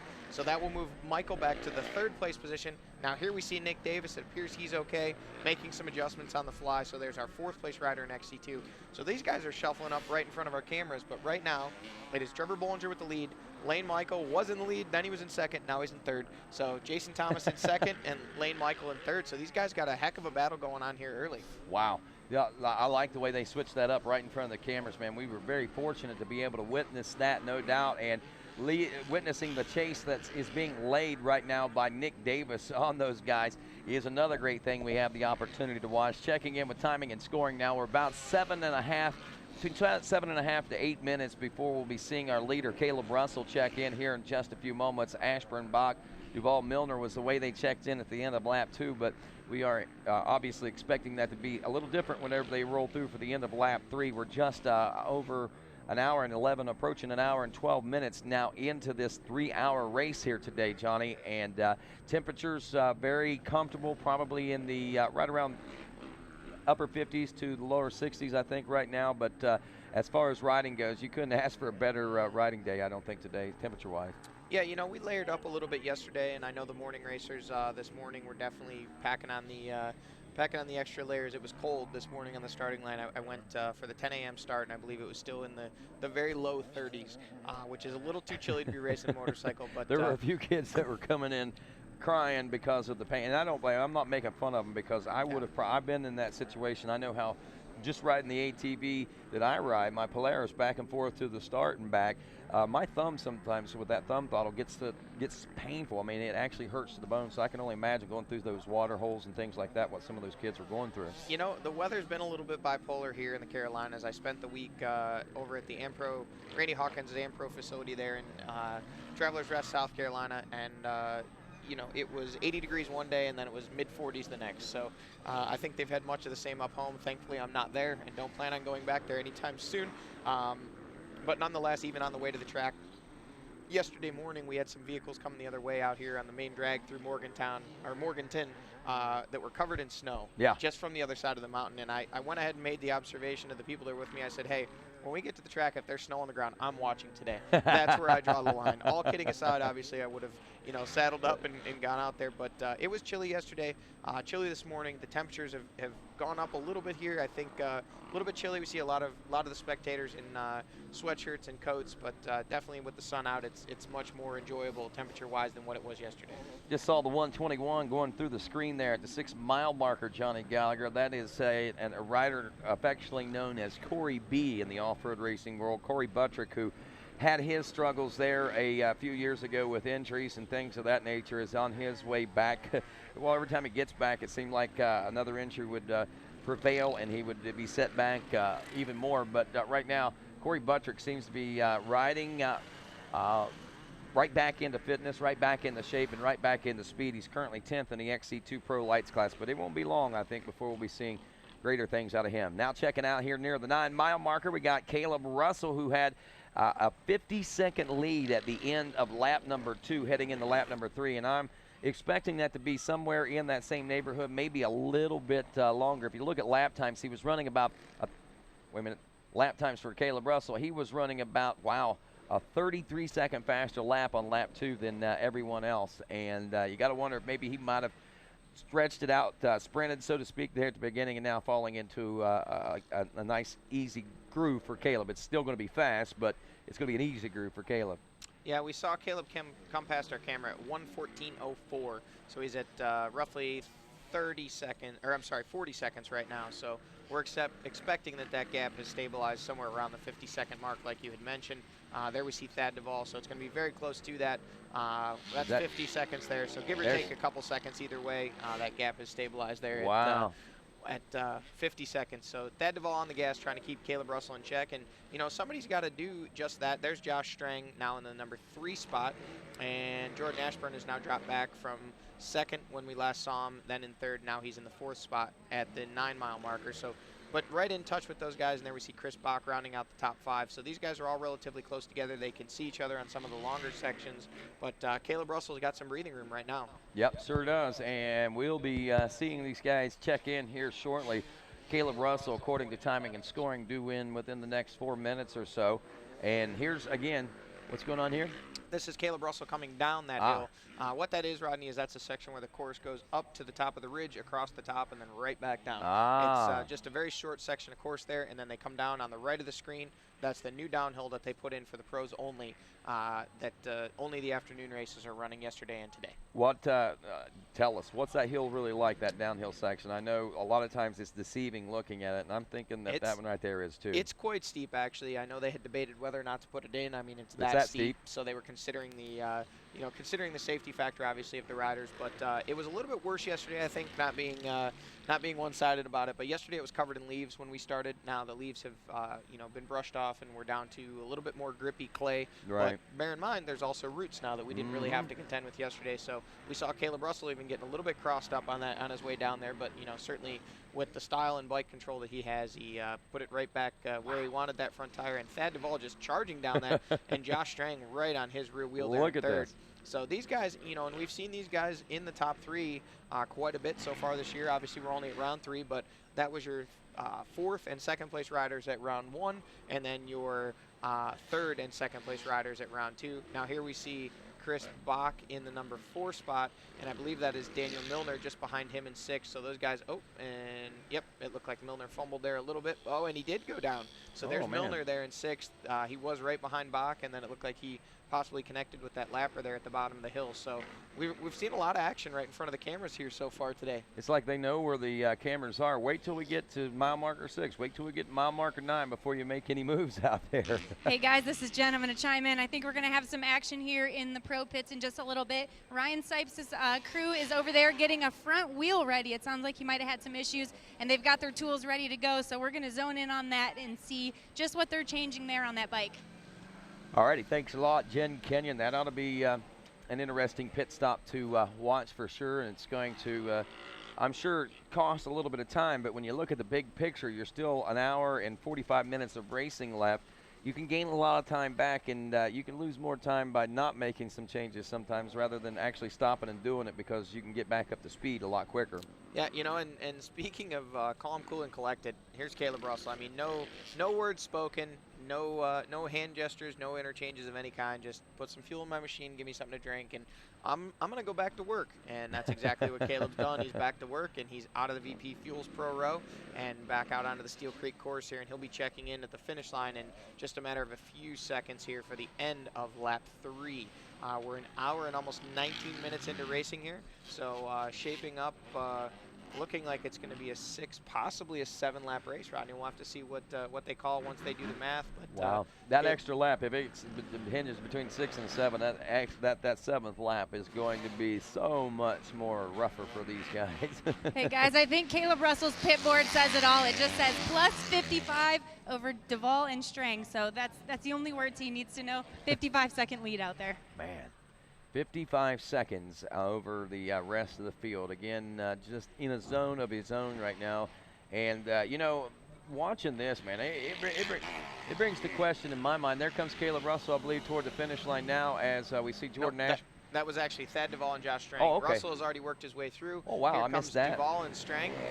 And these guys are on the gas, man. If anybody's going to catch Caleb Russell, it's possible that these two pushing each other could be just what was needed for them to you know, up the pace just enough that they can get in there and put some pressure on Caleb Russell. Well, I know we got to take into account that Caleb Russell stopped in the pits that time around. I don't recall seeing Thad nor Josh Strang stop that time, and you can correct me if I'm wrong there, Josh. But I guess Strang and Duvall pitted the lap before is what we're hearing now. So that was maybe a pretty good move on their part because they took a 55-second gap. And they shaved about 17 seconds off of that now where it's a 38-second gap between first and second and still only a second or so back between Josh Strang and Thad Duvall for second and third. Hey guys, Jen again down here in Pro Row. I just saw something really kind of cute actually. Both of the Baylor brothers were pitting at the same time. Stu surpassed Grant and he did that little, come on, let's go. And so he kind of pulled Grant in and both of those guys just took off right by each other.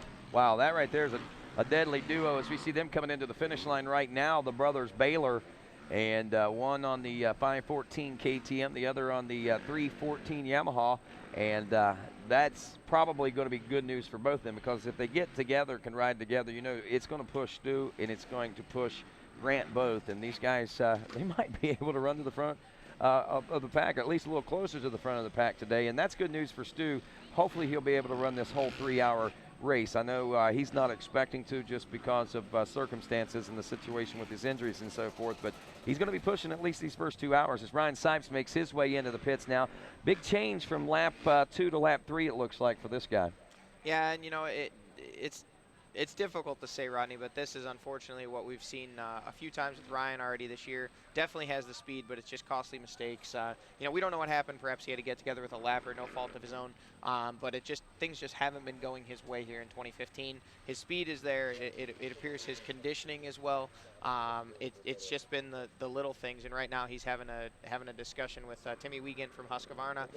Those guys are looks like they're discussing it, but it looks like they are going to, in fact, change out the wheel on the front of that FC450. Oh, they're taking a look. I don't think they've decided for sure yet exactly what it is that they're going to do. But Ryan Sipes is going to try and get back on that machine and gather some points, I'm sure, here today. But heartbreaker for him, you know, had the speed here early. You know, his abilities aren't in question. It's just something where he's going to have to work out those little details in his program and in his racecraft to be able to run that pace for 3 hours. Well, did they actually change the wheel? Or no, so far they've looked at it. They're discussing. They're trying to figure out, I think, exactly what the issue is. It almost looks as though they're trying to, you know, he's giving them the information, and the mechanics are making the decision as to exactly what it is that they're needing to do to get him back out on that machine. And we see Joey Maurer from the factory Husqvarna Rockstar team coming over, lending hand, and it looks like they're going to remove that front fender. So perhaps, as you pointed out, just that front fender being, you know, bent out of the way like that was giving him a false sense of where he was going, and maybe he thought he needed to replace the wheel, but really all they need to do is remove that broken part of the fender. So we'll see. Maybe we can get an update on that here in a bit, but one thing we don't need an update on is who our leader is, and that's Caleb Russell. Caleb Russell making his way through the 2-mile mark, a former very highly spectated portion of the racetrack down there, I think close to the bridge. Not as many spectators down there anymore because there's so many places on this track that offer great spectator opportunities. And for some reason, this year isn't as great a spectacle. And I don't know. I guess it's because there's a lot of water not in there and stuff. And there goes Nick Davis. It looks like he was in his pits. getting a pit stop there from his, I believe, what was it, 4th place position the last time we checked out. Trevor Bollinger. Yeah, guys, we just saw our top 3 finishers come through. They're probably checked in through the finish line now, but it's Trevor Bollinger, Jason Thomas, and Lane Michael. They are so close, and Nick Davis isn't far behind. 2.2 seconds back to 3rd. Yeah, and I believe, if I'm not mistaken, if we refresh our screen there, I think Tegan Temple may have checked in as well. He did. Tegan Temple. So he's actually our 4th place rider. And 5th place is Nick Davis. So, you know, Davis possibly having a little bit of complication after his get-together with Jason Thomas. Thomas was obviously able to get back on the gas and right back up into that battle for the lead. But Nick Davis has taken a little bit longer to sort things out and get going. He didn't quite seem himself in the pits there. Well, we're watching there at the 2-mile marker. We saw Josh Strang has taken over the number 2 spot there at the 2-mile marker. That puts Thad Duvall back in the number 3 spot. Jordan Ashburn holding steady in 4th, and Chris Bach rounds out the top 5. GNCC Live will continue after this.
The Sunstar Work Z rear sprocket is made of stainless steel, making it 3 times more durable than a standard steel sprocket. Team it with the 520 XTG triple guard sealed ring chain with 3 lubrication pools per side. Durability in the toughest conditions. May 2nd, 2015, Monster Energy Supercross tears through Las Vegas. Oh, this is going to be a good one. As the world's fastest riders hit the track for a Sin City showdown. Las Vegas, the season finale. They're going to go bar to bar. What's going to happen? That's what I'm talking about. The finale of the Monster Energy Supercross season. Saturday, May 2nd, Sam Boyd Stadium.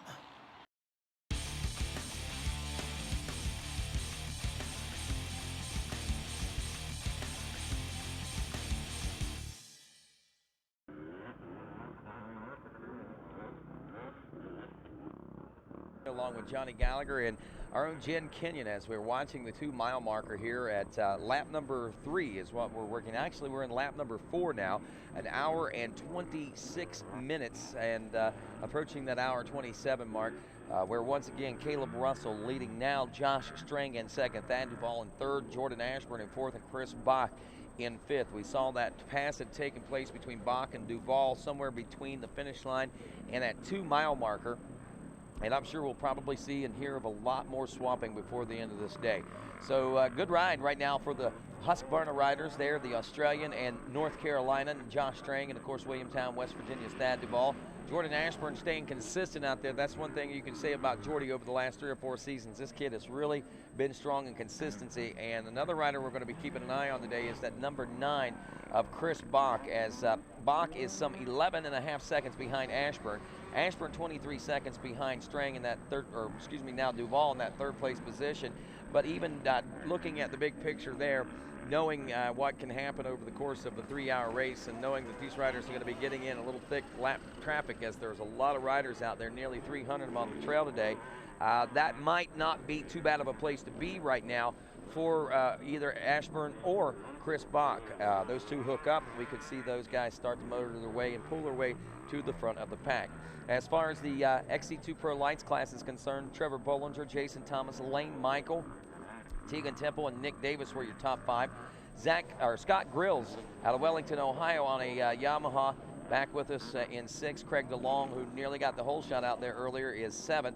Brad Bach on the 522 in 8th. 9th place, Austin Lee. It's as simple as 1, 2, 3. Then the 121 of Corey Buttrick rounding out your top 10 in that. A quick look back through some of our other classes, top 5, to let you know what's going on there. Zach Hayes, Landon Wolf, and Dual Murphy going 1, 2, and 3 right now in that Open A class. Dylan Rash, the number 411, is 4th. Grant Marriott rounds out the top 5. In the 250A class, Mark Horesco Jr. has the lead in that one. Anthony Stone in 2nd. Casey Leatherman is 3rd. 4th place, Joshua Toth. And rounding out the top 5, William Ruckel. 200A class, Chris Venditti, Michael Pillar, Mac Jones, who I think got the whole shot in that class. Brent Ham is 4th, and then Clint Masters rounds out your top 5. Only 8 seconds between 1st and 2nd. That 200A class is going to be a barn burner. 4-stroke A lights, Braxton McGee leading by 52 seconds over Josh Lee. Brady Myers in 2nd, Tristan Landham in 3rd, Jake Froman in 4th. Your whole shot getter in that one, Logan Papu, is back in 6th. Junior AB 25-plus class, Wes Keller leading 1 minute and 32 seconds over Aaron Coxon in 2nd. Eric Breitmeyer is 3rd. Adam Clark in 4th. Jordan Overfield rounds out your top 5. As we look through the Bet A now, it's Nathan Allring in the number 1 spot. He's followed then by 1 minute and 48 seconds. Big gap there back to Joe Marsh at 35. Joe Dean is your 3rd place ride. Maxim Bellinger, the 4th place position, and Big Jim Steiner, the 86 machine, rounding out your top 5 there. By the way, the Mid-State Chevy Midway Report brought to you by your good friends Mid-State Chevrolet, located in the heart of West Virginia. You can find them at midstatechevy.com on the World Wide Web, and also there on Facebook. Be sure and like them, and don't forget, they are the home of your next new car, truck, or van. Tell them that you were sent from the GNCC Racing Nation, because they stack them deep and sell them cheap. Taking a look now at that Senior A 40-plus class, it's Billy Schlag leading out of Mechanicsville, Maryland. 3 minutes, 51 seconds over John Chambers. That goes to show you the obstacles I think that some of these riders may be facing when they're not so used to these types of terrain, and it separates these riders sometimes. But Billy Schlag out of Maryland, Mechanicsville, you got to think that maybe he's accustomed to riding some of this mountainous stuff, as Mechanicsville is pretty much like what you see around here in Morganton. Actually, John Chambers again in 2nd, Patrick Tobin in 3rd. David Galliano is your 4th place ride, with Edgar Davis rounding out the top 5. Open B class, Ryan McManus, 1 minute 32 second lead over Daniel Quarles. Then we've got Roman Phipps in the number 3 spot. Chris Bartone is 4th, and Dustin Stanley rounds out your top 5 there in the Open B. 250B class, Cole Madison out of Inman, South Carolina. I believe he was a top youth rider last year, if I'm not mistaken, if not the champion. 4 minute 20-second lead over Cope Beckert, the 521 machine. In the number 3 spot is then Mike Miller, the 225 out of Fairmont, West Virginia.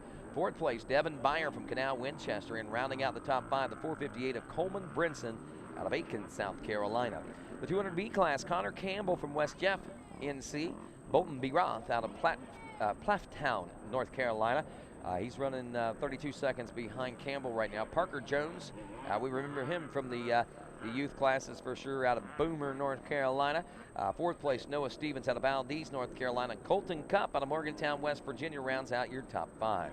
4-stroke big lights, Zach Beverly leading 1 minute and 6 seconds over Trey Jefferson. Corbin Patton 17 seconds back in 3rd. Daniel Spurgeon in 4th. Adam Hollenkamp rounds out your top 5. At B 30-plus class, Matthew Yukovic is your leader.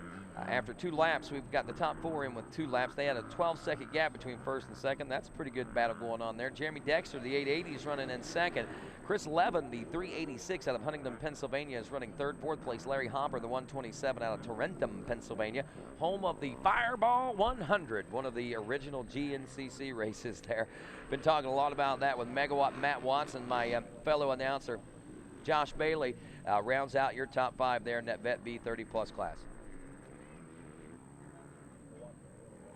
Caleb Russell, we're watching right now out near the 6-mile marker, is just poetry in motion, if you want to know the truth right now, folks. It's a unity between man and machine is what we're watching right now. And even though that little skip, look how rough that is. And we're talking about a rider that is one of the, was that Strang coming in behind him. Remember, there was 38 seconds that separated them at the finish after that pit stop. But I don't think that that's 38 seconds any longer now that Josh Strang is coming down that Talladega straightaway there that Johnny has so aptly named it. And it looks to me like this rider right here is riding with a fever. Josh Strang on rails right now, and he's freight training. He's about ready to earn that name, and we're going to see exactly why I think we call him freight training. He's got his head down, and he is pushing hard right now. Out here at the 6-mile marker, Thad Duvall not far off the pace right now as we check in with them. We've got a barn burner about to shape up at least for a second place, and if these guys keep pushing each other, can they find and match the speed of Caleb Russell to maybe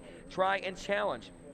Don't forget, if you want to tweet your podium predictions, do so now, and you can have a chance to win $250 in Amsoil products. Tweet your predictions to and hashtag those GNCC Live. Again, hashtag the GNCC Live for a chance to win $250 in Amsoil products. Winners will be chosen randomly. You don't have to be right, but what you have to be is playing, and that's hashtag and GNCC Live.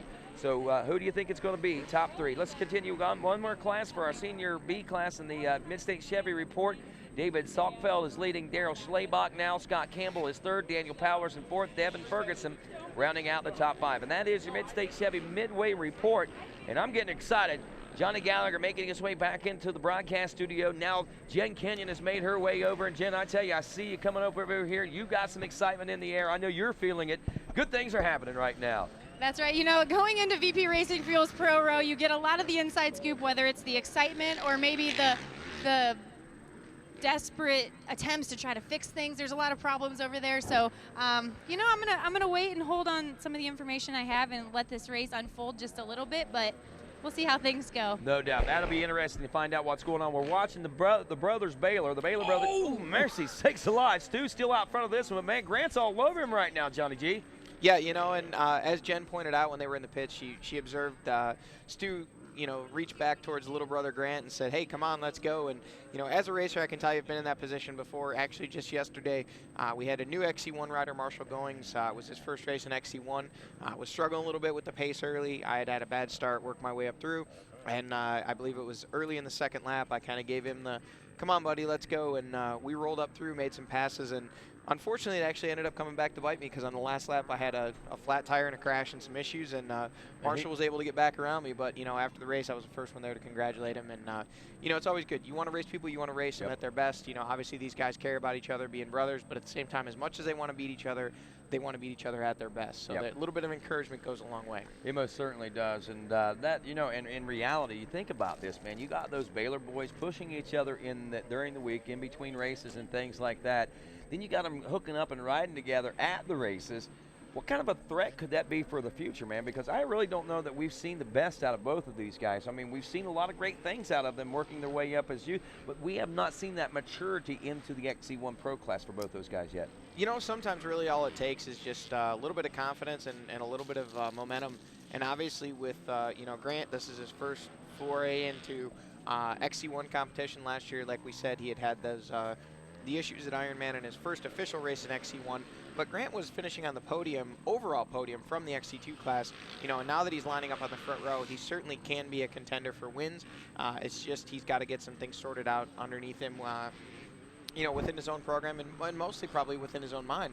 Yeah. So with, you know, knowing all the years that he's raced and all the years, you know, that he's competed, as much as he wanted to win races, you know, in talking to those guys, you know as well as I do, Rodney, sometimes it's about their inner family rivalry more than anything. Yeah. So Grant's always wanted to beat Big Brother Stu. Now he's out there chasing him around, and he knows, hey, I can ride with this guy. I do it all the time during the week. So now he's out there doing it. And one other thing that we're seeing is here is the XC2 battle working its way through our screen. There's Jason Thomas around the outside, and it appears now that he has taken the lead all by himself. I did not see Trevor Bollinger or Lane Michael just yet. We'll keep panning the camera and see if we can see those guys work their way through the shot. But so far, it's Jason Thomas, it looks like, all alone out front. Talking with Grant Baylor, as a matter of fact, you were talking about that step up and things like that, and not seeing what we saw after seeing him finish on the podium so many times last year. You know, he even mentioned that and was talking about that in pre-race interviews today. He said that it's a big step and a lot bigger than what he expected. He said last year, you know, he was finishing on a podium. He was running up there second, third place positions, you know, and even coming close to winning on a couple of different occasions, the overall time adjustment. He said, but it's so much different when you're racing with these guys. He said they take off and they just go so hard. And he said at the same time, it's not a matter of just exactly how hard they go. He said, but those guys are rubbing. They're trading paint. They're bouncing off each other. They're slamming into each other, just fighting and jockeying for position through that first lap of racing, trying to sort it all out. And that might have been the one thing that might be a little bit of intimidating for him because he's not used to that. He's never really had to do that. Maybe one or two guys and a couple turns here and there, but to take on 15 other guys that are just slamming you around and trying to take that position away from you, it's got to be a little tougher. There's Ryan Sipes coming in without that front fender now. You know, Rodney, and you hit the nail on the head there, and, you know, Grant's observation is right on point. You know, I've a number of guys that I've talked to that have moved up over the past, 3, 5, 7 years from that XC1 class to the, or XC2 class to the XC1 class. When I started into the XC1 class, it was out of an A class. It was many years ago before there was an XC2 division, and it was similar. It's not so much, I had some good overalls from the A class as a lot of these guys we've seen even riders like, Walker Fowler and Brian Wolf win races, overall races from the XC2 division on the ATV side of things. But when you actually have to line up against these guys, every one of these guys is tough. Every one of them has desire. That XC2 class is huge. There can be sometimes upwards of 40 riders out there, but there's a big discrepancy in the top XC2 riders versus some of the other XC2 riders in terms of speed, in terms of their training program, in terms of the severity and seriousness that they take their racing. Whereas in the XC1 class, everybody on that row is training. Everybody on that row has the best of the equipment. Everybody on that row believes that they can win. So there's a big difference, when you're actually lining up against those guys versus when you're catching them on corrected time and not having to necessarily muscle your way through and race those guys. No doubt. And here comes Caleb Russell now out near the 9-mile marker once more.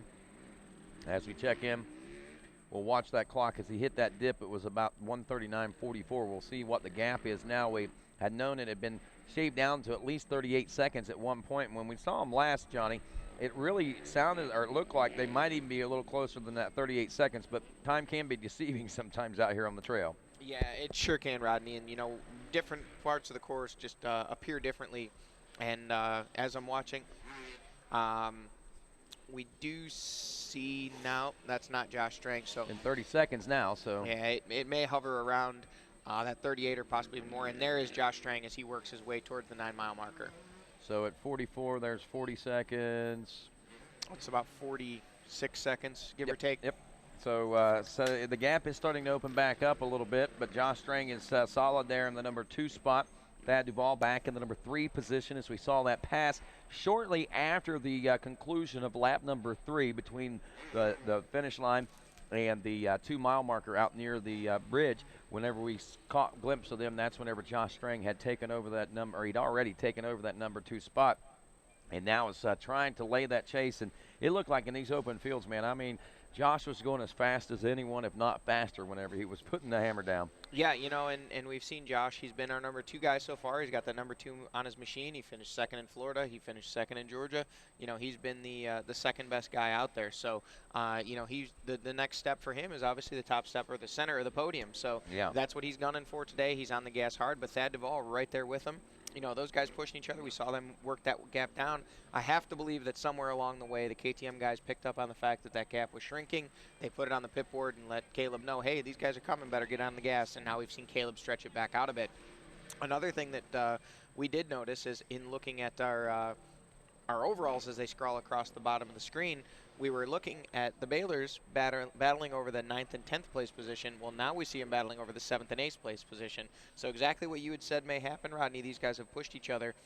They're up into that 7 and 8 spot now. So they've worked their way up past some other riders in the XC1 class and actually distanced themselves from the leaders in the XC2 class. So 2 former XC2 champions, brothers, different teams, but they turned nearly identical lap times, a 25:57, 20.21 to a 25:57.62, 4/10 of a second separated their lap time. You know the lap times are close because they were never more than an inch apart the whole time.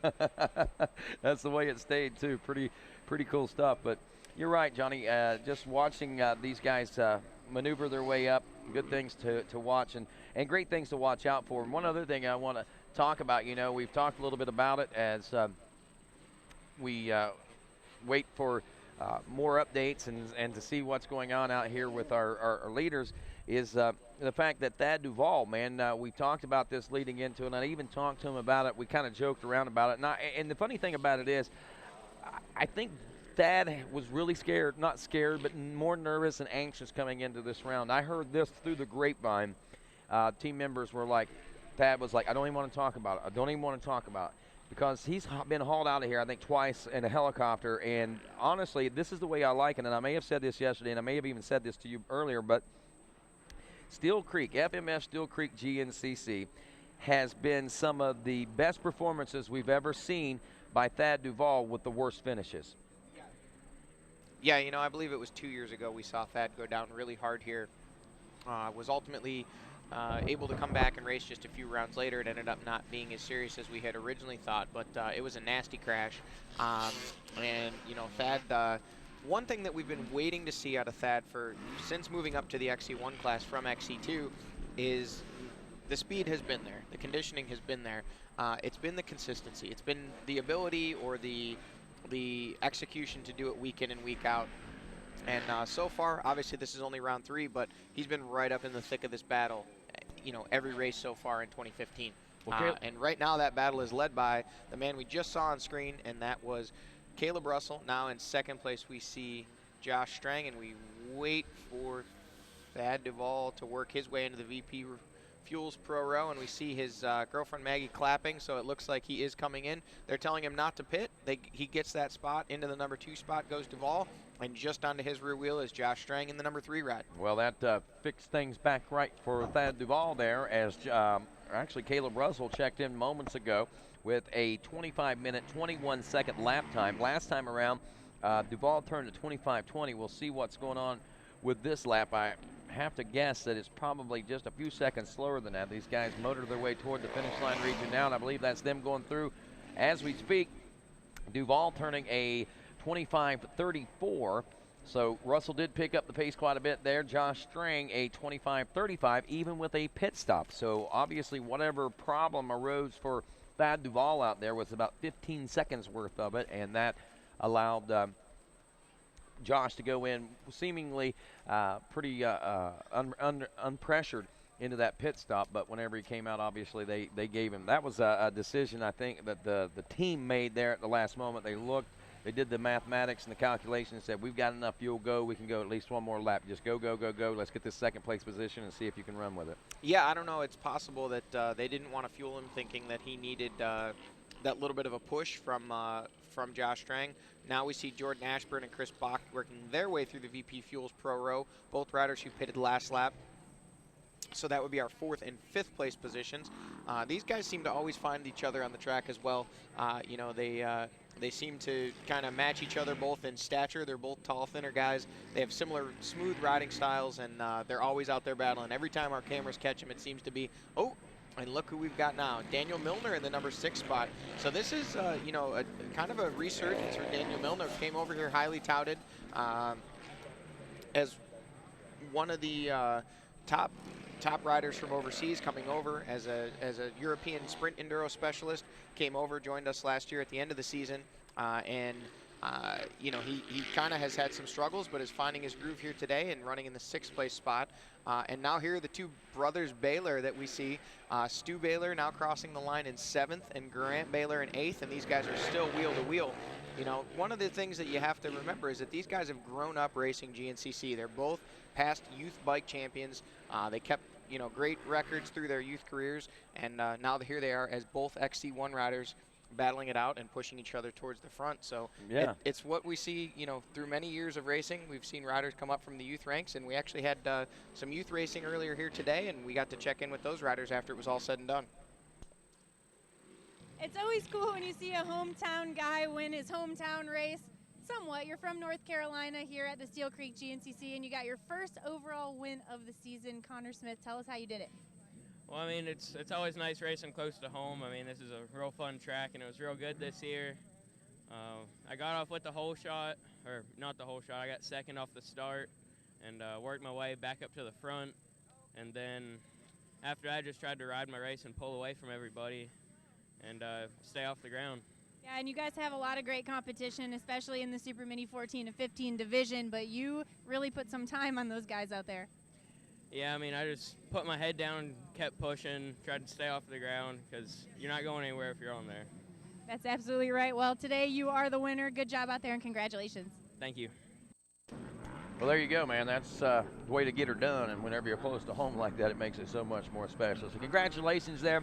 We had a nice youth turnout today. We had like we said, like 600 riders in the 10 o'clock race this morning, and 300 or so here today that Caleb Russell is starting to have to work his way through part of, I think, Johnny, at the 2-mile mark. Yeah, you know, this, as we've talked about so many times, this Steele Creek facility is one of the tighter, more difficult to pass places that we race here in GNCC racing, but Caleb Russell, again, as he so deceivingly does quite often, he makes it look easy, works his way through those left riders. This is another unique feature of the Steele Creek GNCC. That's actually the bridge, the exit of the facility, and we race right underneath it. Here's Jason Thomas working his way through the VP Fuels Pro Row, making a helmet gesture towards some of his pit crew there. Now we see Josh Strang missing a right hand guard. We didn't notice that the last time we saw him, so don't know if we missed that or if that's a recent development in his race here. So we'll have to see where he is in comparison to Thad Duvall. Well, we're pretty sure it's not a fashion statement, right? No, and there is Thad Duvall. So he is still in the number 2 spot, and Josh Strang in the 3rd spot. So not much of a gap between those guys. They're pushing each other. They're using each other as the whole tortoise and the hare rabbit kind of thing to drag them along. Well, watching this one, as you had pointed out, Daniel Milner had moved up to the number 5 spot. As we look a little deeper into the pack right now, actually 6th spot, I'm sorry, Bach is still 5th. Stu Baylor and Grant Baylor running about 20 seconds off pace. Let's look at those lap times, 26:14, 26:12 for the two, as a second and a half now separate both these riders. So they got some time to make up out there. Bollinger and Michael making their way through the finish line right here as we go into the XC2 Pro Lights class. Jason Thomas in, he had a 29-second lead. Trevor Bollinger is second, and less than, 1/10 of a second is Lane Michael back in the number 3 spot. We got ourselves a barn burner starting to develop there. Stick around, folks, and come back and see what happens in that XC2 Pro Lights battle as well as our XC1 class right after this on GNCC Live.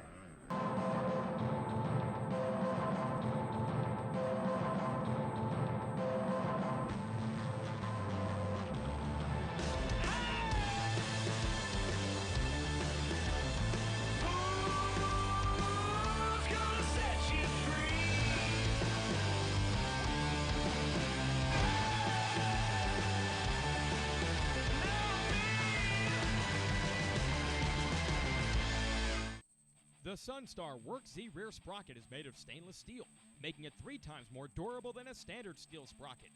Team it with the 520 XTG triple guard sealed ring chain with 3 lubrication pulls per side. Durability in the toughest conditions. Scott's Performance, the only steering dampener with 21 Baja 1000 overall victories, introduces the new Scott's rubber submount.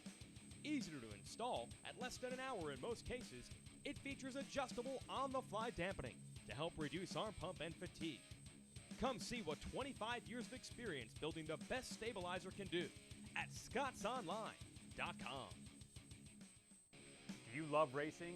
All kinds of racing? How about pro motocross, flat track, road race, ATV, GNCC, Supermoto, Enduro Cross? Well, we've got what you're looking for. Welcome to the RacerX Show with Greg White, presented by Chaparral Motorsports. New every Tuesday on RacerTV.com. This RacerTV.com live broadcast is brought to you by Amsoil, the first in synthetics. By Rocky Mountain ATVMC.com. Get ready. And Maxxis. Find your flow. High RPM. And welcome back to GNCC Live as we pick the action up here at the FMS Steele Creek GNCC. Round number 3 of Amsoil GNCC Racing. And, of course, we're at the 9-mile marker where Caleb Russell continues to hold on to the lead there. Russell nearly 52 seconds ahead of Thad Duval now in second, or at last check. Josh Strang in third, Jordan Ashburn in fourth, Chris Bach in fifth. Great battles going on as well in the XC2 Pro Lights classes. Former champ of this class, Jason Thomas, and now about 29 seconds out ahead of the rest of the field. Bollinger and Michael running very tightly together, 1/10 of a second separating the two as they came through the finish line just at the end of lap number 4. And Nick Davis rounding out fourth place with Craig DeLong rounding out fifth. There we see Jason Thomas working his way through the creek section at the 2-mile marker. That is the leader in the XC2 class, as we had pointed out. We will wait to see with Lane Michael and Trevor Bollinger in the second and third spot. Those two guys have been battling each other. It looks like Thomas has worked his way around Russell Bobbitt, one of the XC1 riders who is running within the top 10. So those two will possibly push each other, possibly dragging Bobbitt a little bit higher up in the standings. And I'm sure in Thomas's mind, hopefully pushing himself a little further away from that torrid battle over second. Well, you know, Trevor Bollinger's got to be feeling pretty good right now, and he is, well, obviously expected to be a podium contender with each and every round, but whenever you come out to your hometown races like this and you put yourself in positions to do well and possibly even win at times, it's a good day. And I know that Trevor is probably thinking right now it's a good day, but he's still got about 30 seconds before it's a great day. Yeah, actually, Lane Michael is ahead of him. So Bollinger now in the number 3 spot. Oh. It appears we saw he's got Michael. more than that then. Yeah, Michael in the second spot, about 5 or 6 seconds ahead of Bollinger there. So that was a wheel-to-wheel battle when they came through the finish. But we see some lappers, so easy to see how you can gain or lose a couple seconds very quickly working your way through those lapped riders.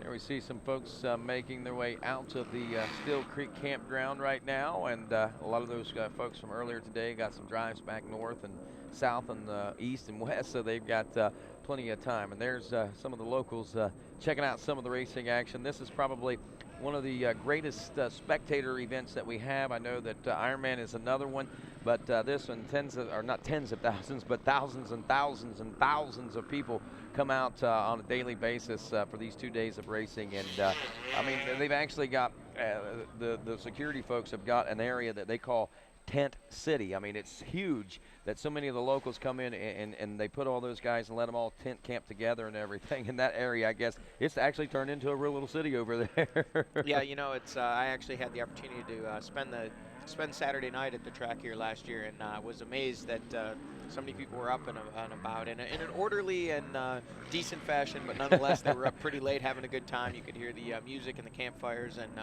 it really is a social gathering here in Morganton, North Carolina. The Steele Creek GNCC is talking with some of the locals, you know, this is an event they look forward to all year. Not only just race fans, just a happening in their town. Oh man, they take days off, vacation days, whatever it is they got. A lot of these guys are packing everything up they got on Thursday night, and Friday morning they're sitting out in line waiting for the gates to open so they can come and find the optimal place to pitch their tents or park their campers or whatever it is that they happen to be bringing with them. Yeah, and what a line it is. I mean, the entry line to this place, both yesterday, even Friday and Saturday, and today on Sunday, stretched, you know, well back into the into closer to town there. So it's you know, a lot of people out here enjoying this this beautiful facility and this great racing action here today.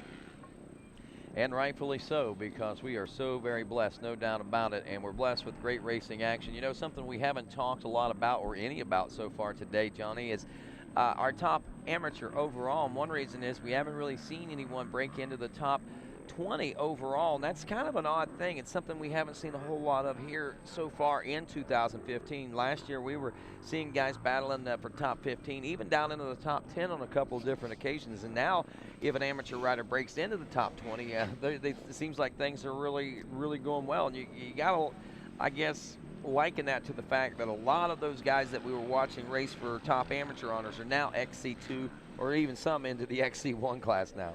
Sure, you know, we've seen last year we saw it was Craig DeLong who was our overall top amateur for the season, and I know Mike Witkowski won that a number of times as well, and those guys are both racing in the XC2 class. So actually, Mike Witkowski's out this weekend with an injury, but that he sustained in Georgia, but Craig DeLong is out there circulating, I believe, just outside of the top 5 in the XC2 class.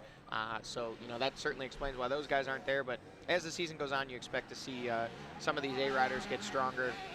push their way up as they prepare themselves to move that XC2 class. Wouldn't be surprised to see them work their way up into the top 20 overall.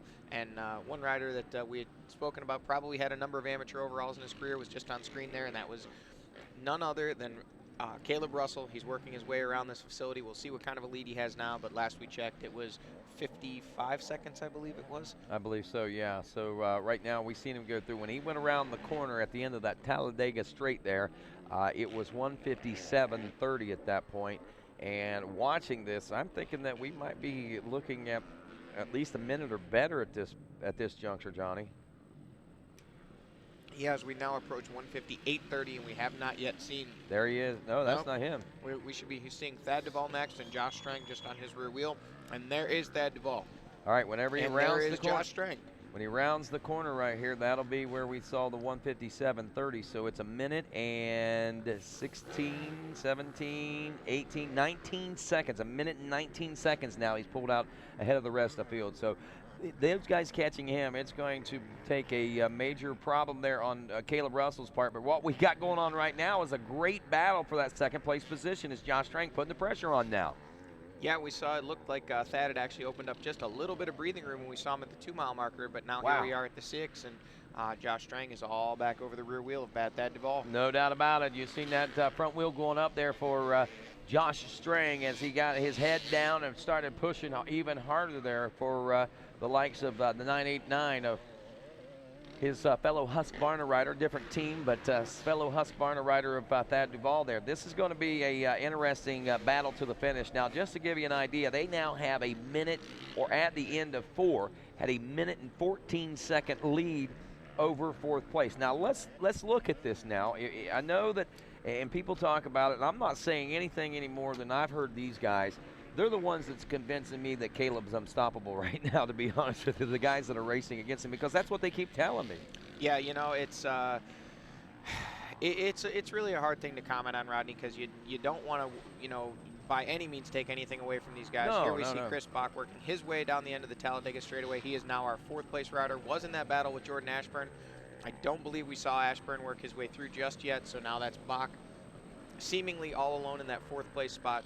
But, you know, Chris Bach himself is another one that has said, you know, kind of jokingly, and definitely don't want to maybe speak out of turn, but, you know, I know he and some of the other XC1 guys, Andrew DeLong being one, have said, you know, hey, if you can finish 2nd place, that's kind of like a win.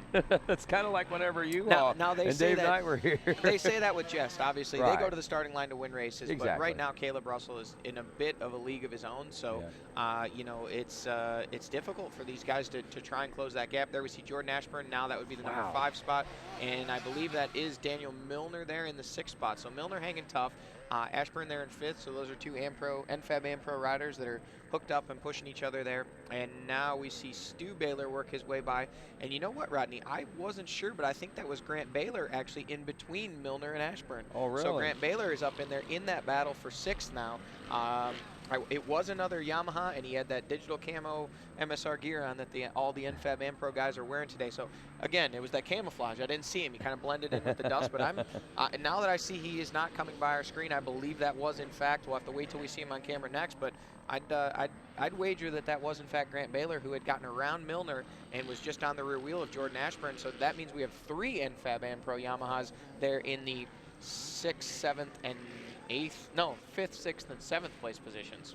Wow, that's pretty impressive. Randy picking and choosing his riders, I think, very well.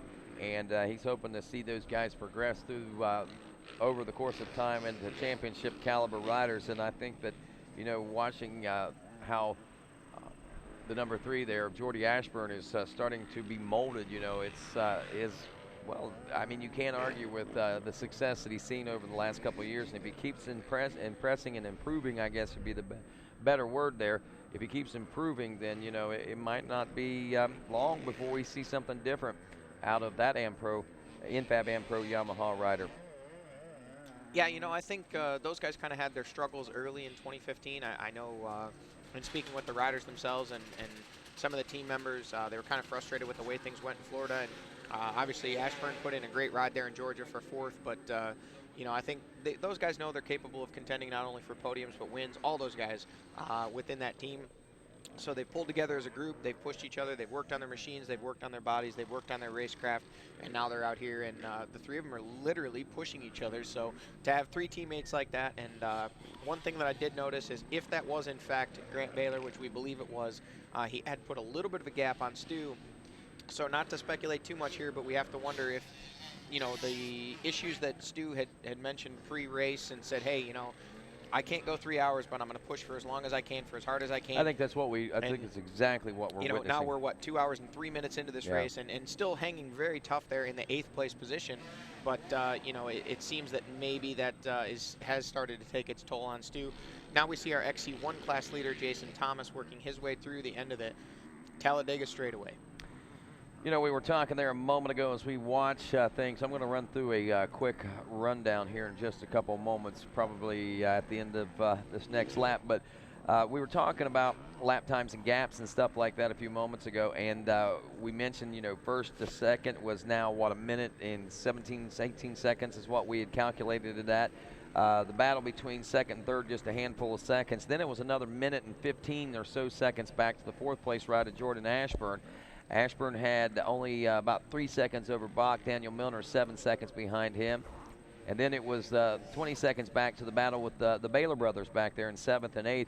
If you look at those gaps right now between first and second, you can say that, and then the second and third, you can say that it looks like a couple of riders are starting to rise above the rest in their efforts and in their hopes of trying to reach that level that Caleb Russell is riding on right now, and in doing so, they're beginning to separate themselves from the rest of the pack. It's not necessarily getting them next to Caleb yet, but it is getting them a little closer, I think, overall. But what it is doing, it is proving that what they are doing is working. It's just that as much as they are improving right now, so is Caleb, it appears.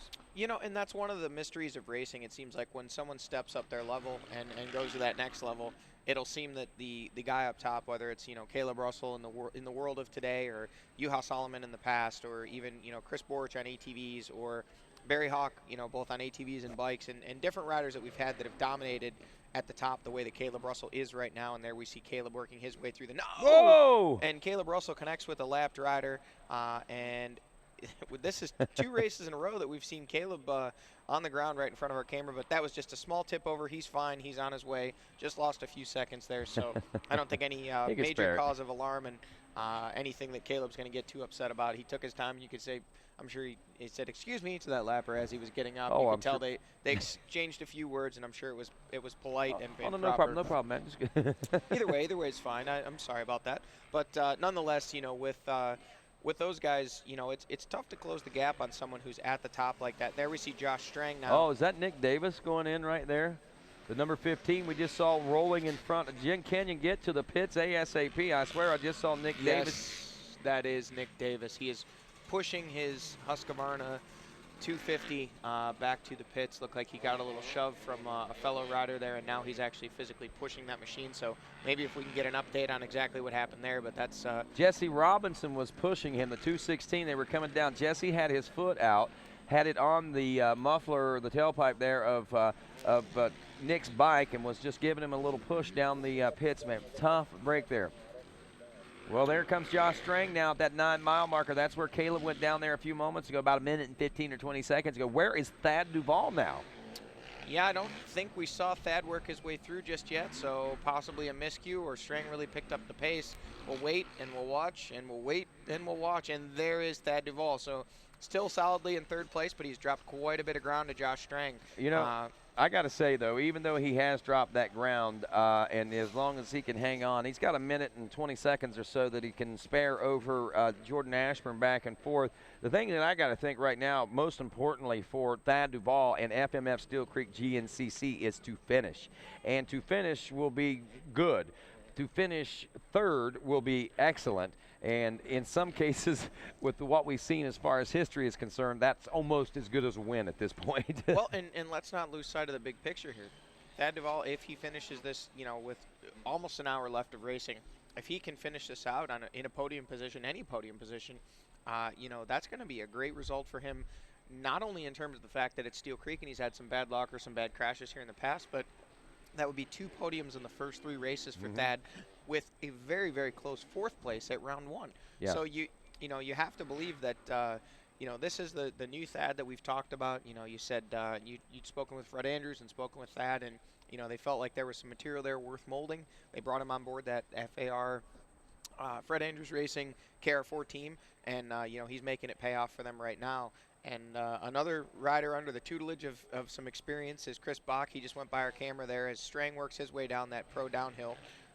Chris Bach has the knowledge of multi-time champion Johnny Campbell, who's here with us this weekend. Actually, his son raced this morning, and I believe won one of the amateur classes in the morning race this morning here at 10 a.m. But those guys are benefiting from the knowledge of some elders that have been there and done that kind of a thing, and Thad Duvall, it really seems to be paying off with him. His dad has helped him immensely over the years, and Fred Andrews just kind of stepped in and said, hey, we're going to see what we can figure out and try and get you to that next level where we can have you consistently on the podium winning races and contending for a championship, which is exactly what 2015 has been about for him so far. Well, Caleb Russell continues to lead this one, 1 minute and 20 seconds now over Josh Strang, and back behind Josh Strang some 30 seconds or so.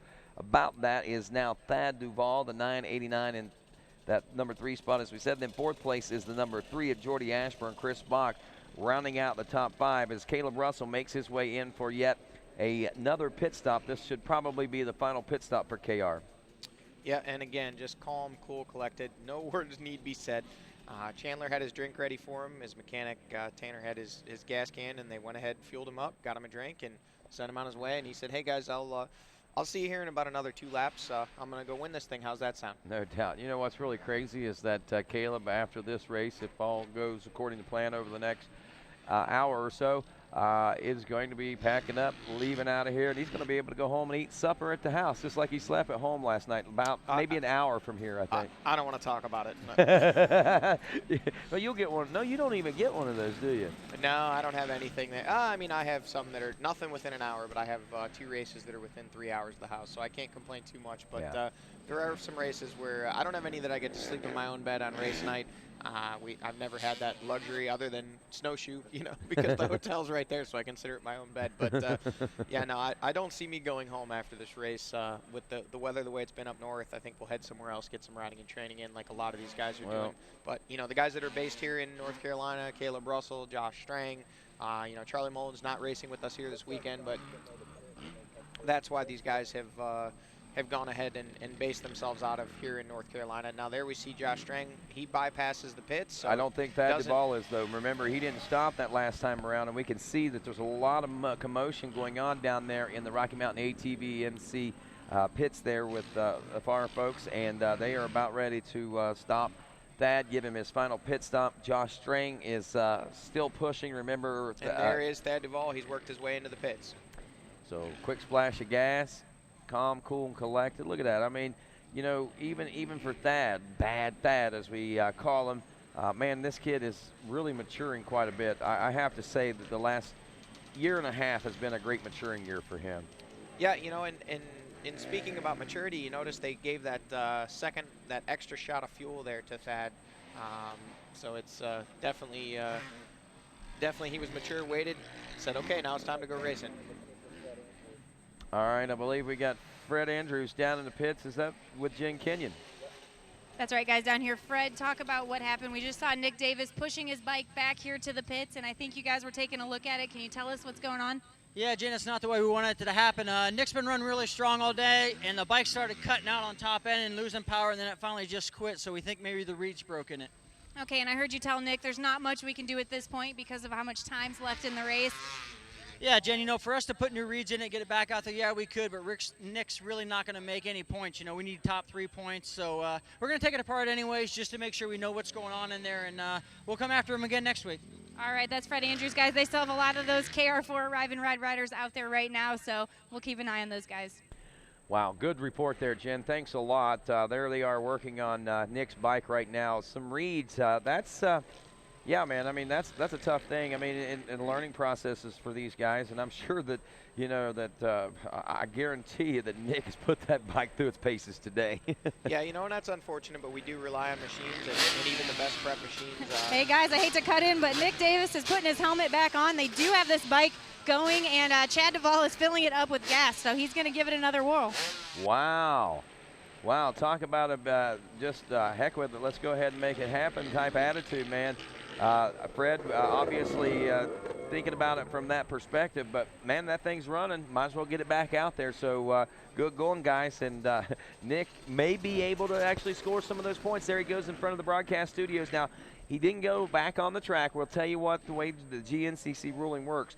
Where you exit the track from is where you re-enter. So what Nick is doing, he's on his way back out to wherever it is that he came off the course, and he's going to re-enter the course there and then try to play catch-up. It's a lot of time lost, a lot of positions lost. There's no doubt. Time back and forth between the track and where he left and so forth, plus any problems that may have caused him a loss of time. But the important thing is, man, if he goes out and puts some pressure and pushes, he might still be able to score top 20 points in that XC2 Pro Lights class, which will ultimately pay huge dividends possibly if this comes down to a very tightly knit championship at the end. Yeah, hey guys, and what a cool moment down here as Nick re-entered the track. There was a ton of fans down here cheering him on. They were pumped to see him back on the track.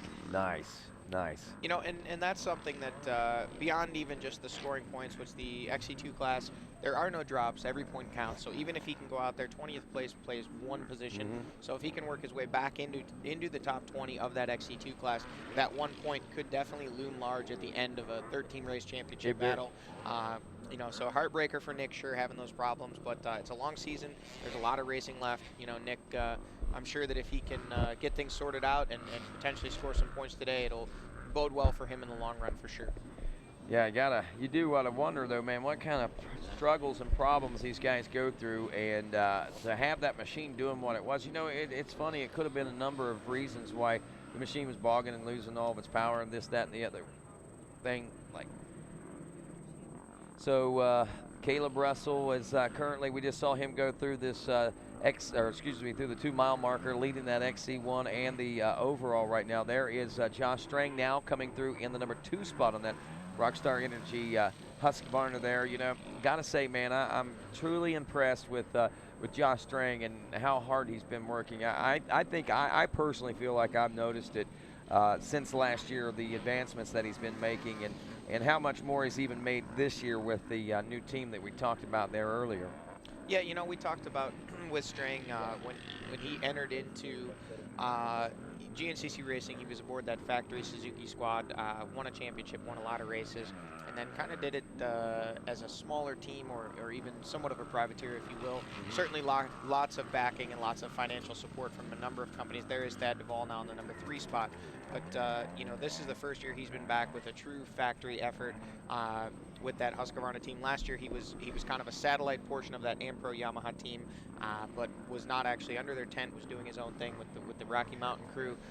This year he's actually, you know, part of that Rockstar Husqvarna team. And, you know, some riders do very well in that situation where Strang seems to thrive when he has a number of people around him that are there for him, kind of catering to what he needs, taking things off of his plate. And, you know, he's rewarded them so far in 2015 with 2 second-place finishes and potentially a 3rd here today. 2 hours, 16 minutes into this race now. Caleb Russell leading Josh Strang, Thad Duvall in 3rd, Chris Bach 4th, and Jordan Ashburn rounding out your top 5. GNCC Live continues after this.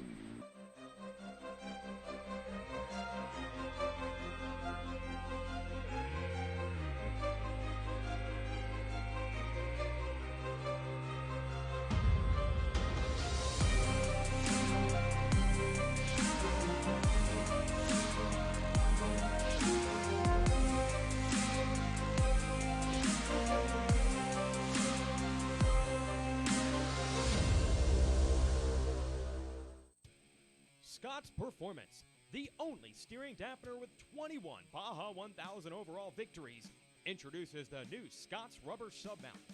Easy to install at less than an hour in most cases, it features adjustable on-the-fly dampening to help reduce arm pump and fatigue. Come see what 25 years of experience building the best stabilizer can do at Scott's Online. RacerTV.com. The Sunstar Work Z rear sprocket is made of stainless steel, making it 3 times more durable than a standard steel sprocket. Team it with the 520 XTG triple guard sealed ring chain with 3 lubrication pools per side. Durability in the toughest conditions.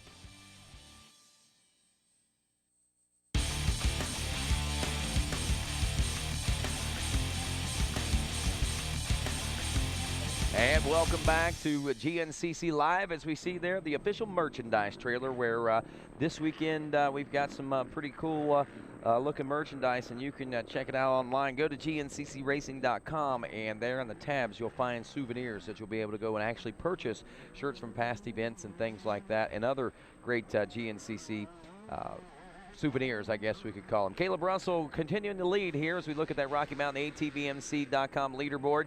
Russell, Strang, Duval, Bach, and Jordan.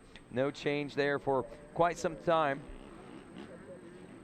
We've been watching this great battle unshape and unfold, and watching these guys really lift the levels of expectations as well as competition out there on the racetrack. And speaking of levels of competition, man, we're really starting to see that 10 o'clock race in the morning start to tighten up out there. And man, have we got, did we not have a great battle today in that WXC class once again. And Casey Martinez, who is the champion of that women's class, boy, she had her hands full today, but man, what a great battle whenever it was all said and done. She was able to take away the win. Let's check in with Jen Kenyon.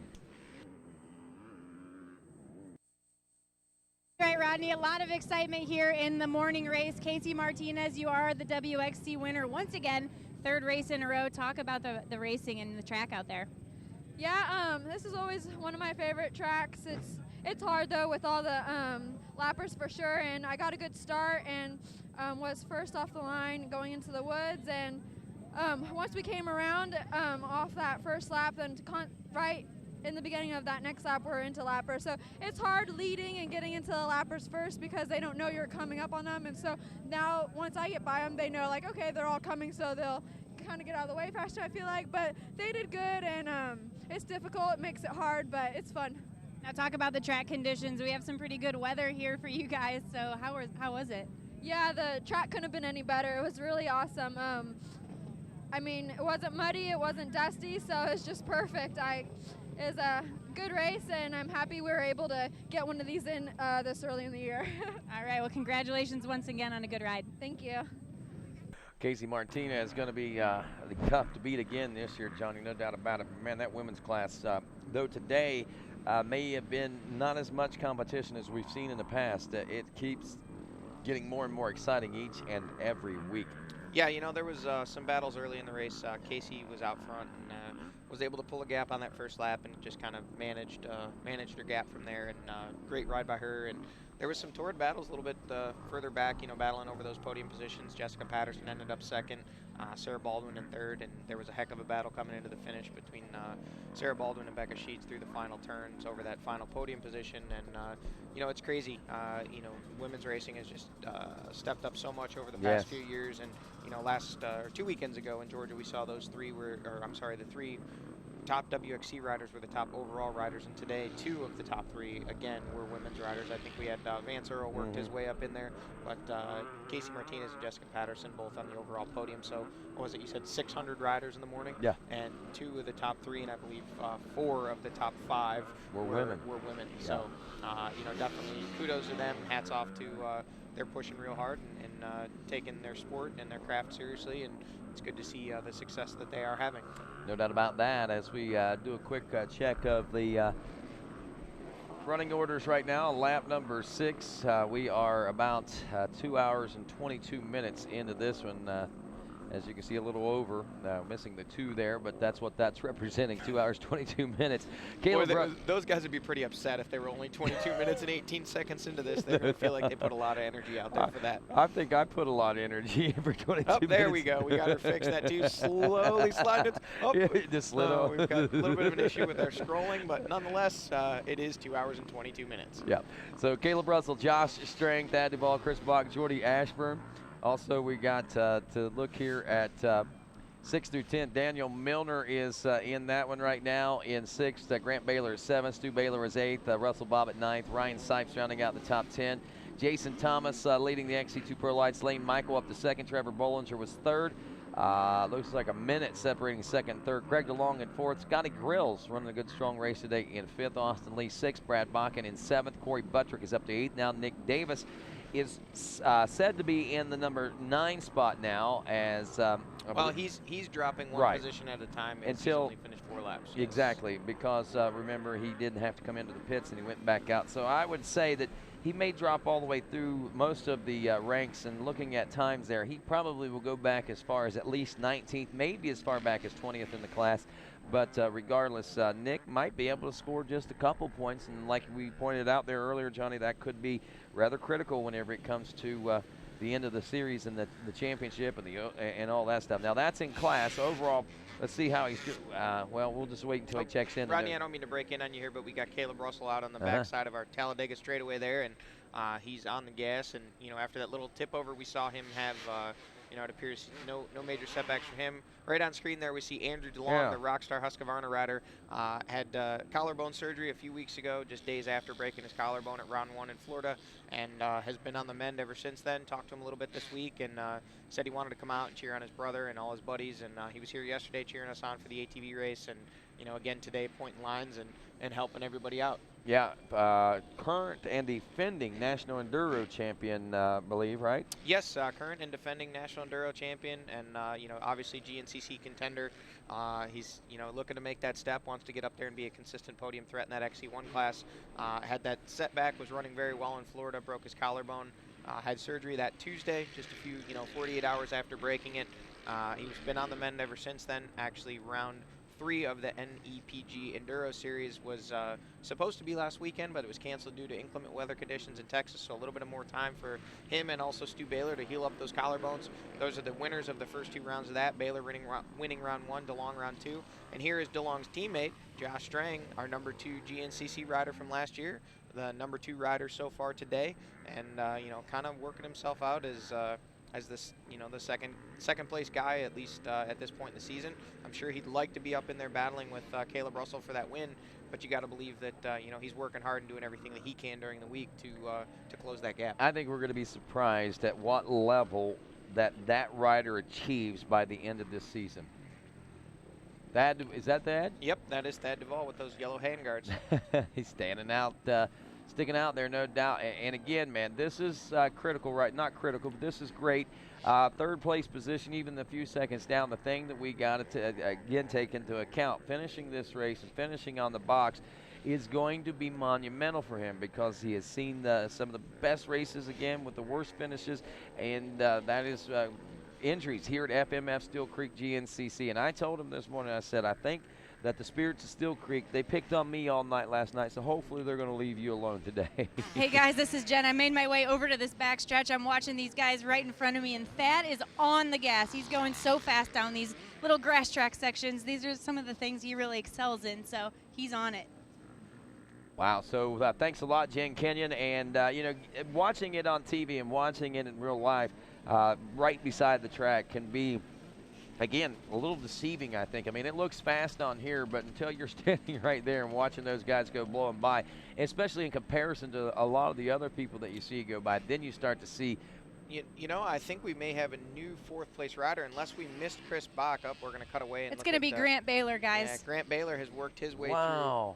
So all the way up to 4th is Grant Baylor on the 314 Ampro Yamaha. And now we're watching some other riders work their way through as we're cutting back and forth between shots. But yeah, Grant's really been on the gas. He was back in that 10th place position early, and now all the way up to the number 4 ride. Well, he was running 7th at the beginning of this lap, and you think, wow, he's got 3 positions, and yep, that is pretty impressive, no doubt about it. One thing that was hinging in his favor, though, was the fact that he was running pretty much 15 to 30-second faster laps than everyone ahead of him, and he was only about 15 seconds behind Chris Bach on time whenever you look at the deficits there. One thing to point out, and Grant, he can't figure this out for himself, but somehow or another, we've seen it, it consistently happens, is he is like the fastest guy in the closing laps of the race. I mean, it seems like the longer the race goes on, he gets faster. When most people hit that 2-hour mark and they go, oh, they've hit a wall, it's like he's hit turbo boost or something at the 2-hour mark. Yeah, there's been a lot of talk about that. He's always seemed to get stronger towards the end of the race, and obviously today no different. Was, like we said, early in the race was there just inside the top 10. Then he'd worked his way up to the number 7 spot, was battling with his brother Stu there, and now he's all the way up to that number 4 spot from what we see. And it looks like we had Jordan Ashburn and Daniel Milner and Stu Baylor work their way through the camera. Not sure if we missed Chris Bach. We had last seen him in the number 4 spot, but we did not see him come by at the 6-mile marker. We may have missed him on camera. We'll have to see when we get that shot at the 9 if we missed him or if he did, in fact, not come through. Guys, another thing I'm noticing as I'm standing here trackside is the dust is starting to become a huge problem, especially when these big groups of the fast riders come by. You can hardly see anything in front of you. Yeah, vision of utmost importance, and as this track dries out and that dust kicks up, it makes it hard for these guys to see, and any obstacles that pop up in their way, it makes it pretty difficult on them. So I'm sure these guys are doing everything they can. We actually saw Thad Duvall as he was working his way through that corner at the end of our Talladega straightaway, as we're calling it. He reached up, wiped his goggles with his glove, signifying that he is probably out of tear-offs, and or possibly just trying to save that tear-off. So he's doing everything he can to clear his vision. I think I need some goggles if I'm going to be standing trackside. I need something to protect my eyes because it is dusty out there. No, yesterday, Johnny, when we were watching you guys on the ATVs, we were noting that how that field was starting to dry out, and we kind of expected it to be a little bit dry today, but man, I guess it's that sunshine raining down on it. It's Rodney, bright. I think it's more the wind. It's been really windy out there. Even yesterday, all day, it was windy. I got back to the hotel last night, sat down to watch some Supercross on Fox, and when was sitting there, said, "Hey man, anybody got some chapstick?" Because there was just that wind burn from. It's just been that consistent. I've heard that same question. I don't know how many times this weekend. Yeah, it's pretty crazy. The wind, you wouldn't think it were in a valley between two mountains, but obviously the wind gets a whistling down in here. And, it's like a wind tunnel today. This weekend. It's dried out this Talladega straightaway and quite a bit of the Steele Creek facility, and made for some dusty conditions actually. It certainly has. I know a lot of folks were worried or concerned that it might be a little moist here, but obviously it's not, and we were blessed with great weather. It got a little bit chilly and damp there, I think, some on Thursday and Friday, but all in all, not enough to really make any major problems or anything to be concerned about. Right now, we're about 5.5 minutes out from seeing the XC1 Pro and overall leader, Caleb Russell, check in. We're about 2 hours and 30 minutes in. And there is Caleb Russell checking in just before the 9-mile marker, and he had both feet off the pegs on the way down that downhill into the rut. So as much as we say, Caleb's on cruise control sometimes, he's pushing hard out there. Oh, yeah, he's got to be pushing hard, because if he doesn't continue to push hard, Josh Strang is going to be pushing hard. Thad Duvall is going to be pushing hard. Chris Bach is going to be pushing hard. Jordan Ashburn is going to be pushing hard. Those guys, if they smell blood in the water, man, it's all over if they see him starting to relax in it. And there we see Jason Thomas. That is still our XC2 leader as we last checked in with those guys. He's out there in that open straightaway. Looks like they're waiting on the second place rider there, and now Caleb works his way through. He's going to make this right-hander past that 9-mile marker and be off in search of another lap in the books, which we'll have to wait and see what happens. Actually, they do have the 2-lap card out, which means Caleb Russell's going to have a white flag waving here in just a matter of about 1.5 miles. Yeah, and it won't come none too soon, I'm sure, for a lot of these folks. In reality, if you look at the times right now, he's doing it in about 4 minutes. We're about 2 hours and 31, 32 minutes in, so 3-4 minutes he's due in 25, 26-minute lap times. We're going to be right at the 3-hour mark. We'll probably be about 3:02 whenever the checker flag comes out, if not a little before that. And, man, talk about having the course designed for perfection in a 3-hour race. That right there did it. Yeah, it's always good when they get these things to work out close to the allotted time. There's a plus or minus window that they have for allotment on time there. I know this morning's 10 a.m. race went a little bit long, but it was a great track. I think they wanted to give everybody a little bit more time to enjoy it. So today it looks like they're in the afternoon here. It looks like they're going to hit the allotted time just about right on the button at 3 hours. It'll be a great 3-hour battle. It'll be an opportunity for a lot of these folks to really gauge where they're at. Is my bike fitness the way it's supposed to be? Is my training been the way that is my bike set up the way that it should be? Because we're getting into, well, we had Georgia last week for the ATV guys. It was pretty muddy. It got a little better for the bike guys, but still, I think it wasn't a true indication of getting that bike set up the way that you want to for these kind of conditions leading into this, and really there's not a lot that can prepare you for that. And there we see, and now that's an interesting setup right there. Josh Strang going by at the 9-mile marker and Caleb Russell coming the other way. So at this point, these guys know exactly where they are. They've just laid eyes on each other. Caleb looked to his right, Josh looked to his right, and they both said, hey, buddy, how you doing? So right at the 9-mile marker, and Caleb just maybe give or take a half-mile ahead there at the 9.5 as he worked his way down that pro downhill. They could see each other coming opposite directions.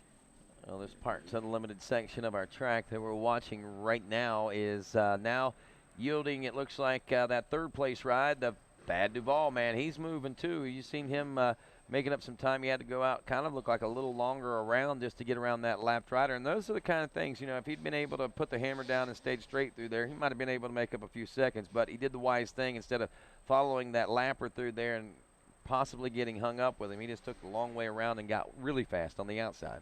Yeah, you know, sometimes the long way is the fast way. You got to go where the obstacles aren't. In some cases, the obstacles are trees or mud holes or ruts. In some cases, it's other riders on the track. So these guys are good at looking ahead, seeing what's in their way or in their path that they've chosen, and they'll take another line, carry some speed, or in some cases even create a new line to get to where they want to be and when they want to be there. Thaddeus Duvall, Christopher Bach. The boys are going at it right now. That's third and fourth. And Chris Bach, well, that was what we'd seen last time through. We, again, looking for Grant Baylor to be checking in here soon, I believe, right? Yeah, it was Bach, Ashburn, Milner, Baylor, Baylor the last time we had seen them. But when we saw him in the field there, we were missing Chris Bach from the battle, and looked like Grant Baylor had jumped from the 7th spot all the way up to the 4th spot. Now we see there is Baylor right there, so that's Grant Baylor, the next rider we've seen through, so that would be our 4th place ride. And we'll wait and see who we have coming next. When we last saw them, it would have been Jordan Ashburn, who would have been 5th, and then it would have been Daniel Milner in the 6th place spot. I believe we have an update here from Jen out in the field. All right, guys, I did get an update. We do have a location on Chris Bach. He was just seen at the last checkpoint, so we know something happened to Chris Bach, but it's a good sign to know that he's on 2 wheels and he's moving along. So we're going to head over to the Johnny Campbell Racing pits, and maybe he'll stop in and make a repair, but we do know he's okay. Good to hear that. Jenny on the spot there for sure with that great report there. Heading over to Johnny Campbell Racing right now in that Honda pit to see just exactly what kind of details and intel they can get on the situation there as Caleb Russell works his way back toward the finish line. I believe we just exited the pits there a moment ago. He did, Rodney. He worked his way through the VP Fuels Pro Row, and there was an exchange of hand signals between himself and his mechanics and the FMF KTM factory team there. He kind of gave them the, okay, what are we doing here thing, and I don't know if he thought maybe he was going to stop and take a splash of fuel or what the deal was, but he kind of gave them the what's up kind of thing, and they all just cheered him on. So he said, okay, I'm going to go finish this thing out. So don't know what exactly transpired there. I think he was maybe looking either for some information or maybe for some fuel. But they sent him on his way and said, you got enough. You know, like we talked about earlier, these guys have their fuel consumption calculated out very closely. They know exactly how far they can go, and they know exactly what they need to do to get to the finish line. And they got to keep their head down and keep pushing right now for sure. At least the riders do. Caleb Russell's got it all in his hands for the most part at this juncture in the race. Josh Strang still second. Thad Duvall still back there in the number 3 spot as Grant Baylor has made his way into the number 4 position. Again, hate to hear those things for Chris Bach, and good to know that he's still rolling and still moving if he is losing that time out there. But wow. There's Josh Strang through the pits now, and man, I mean, you know, he's reaching for his gas cap, which means he's going to be taking a splash of fuel once he gets down to the Rockstar Husqvarna pits. Looks like he's in. They got his can. They're topping off that FC2 or 450. I'm sorry, not riding 250, and he's on his way out of the VP Fuels Pro Row, back around that lapper, and working his way towards that white flag. Now that seemed like a pretty quick pit stop there, if you ask me. What makes their fuel go in so much faster, Johnny G? Well, they've got that special Canuter valve that allows it to flow faster. No, these guys are all using pretty much identical dry brake fuel systems, so everybody's dumping fuel at about the same rate. It's just a matter of how much practicing and getting it clean. And not so far back, here comes Thad Duvall in the number 3 spot. See the KR4 guys are giving him a little bit of a motivational pit board and sending him on his way, saying, hey, get on the gas. Josh Strang's right up there ahead of you. Third's good, but second is better. So Bad Thad on the gas. He rounds that left-hander, and hard on the gas, working his way through this final right-hander. Well, that's what Jim was saying. He was really moving out there in that straight there a few moments ago. Yeah, and Thad's certainly known for his speed in the open areas. I mean, not that that bike sounds really good. It does. It sounds like, but I was going to say, wow, Thad doesn't shave some time, and he did.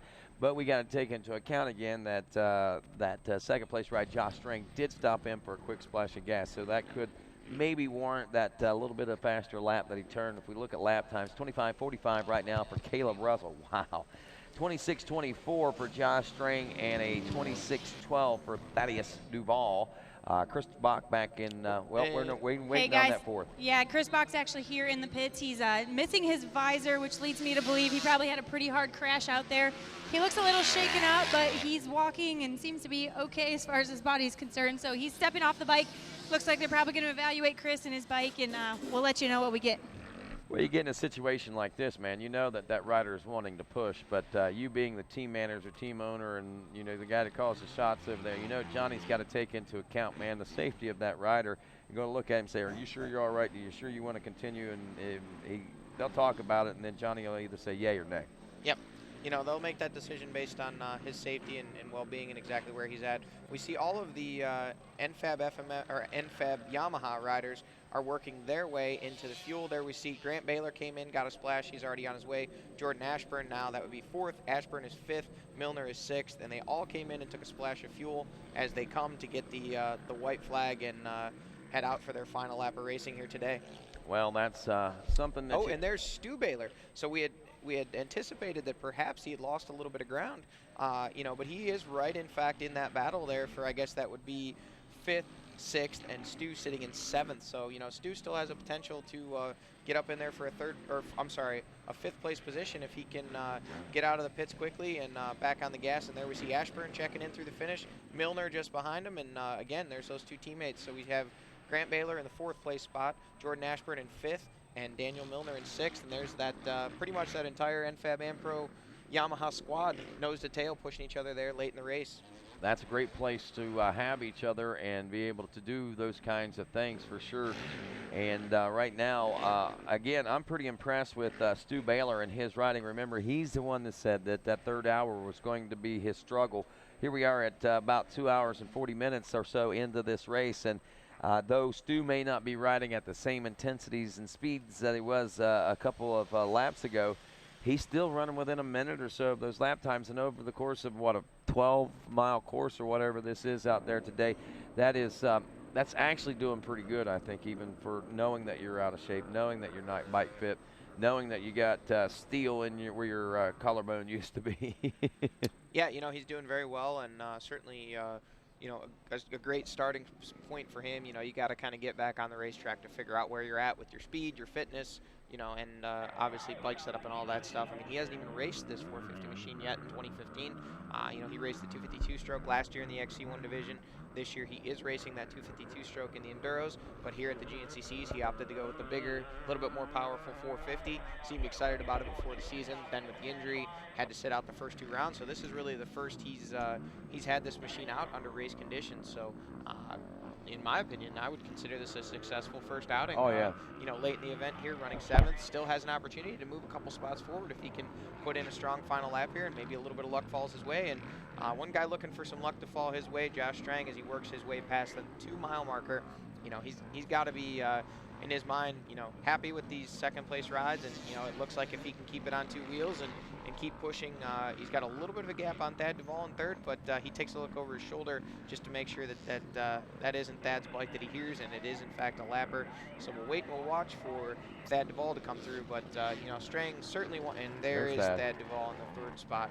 You know, but both of these guys, Strang and Duvall, and all these guys, they want to be up there winning races. So he's going to go home and spend the next 2 weeks pushing himself, as will Thad Duvall, trying to close the gap on Caleb Russell in hopes of, you know, grabbing his first win of 2015.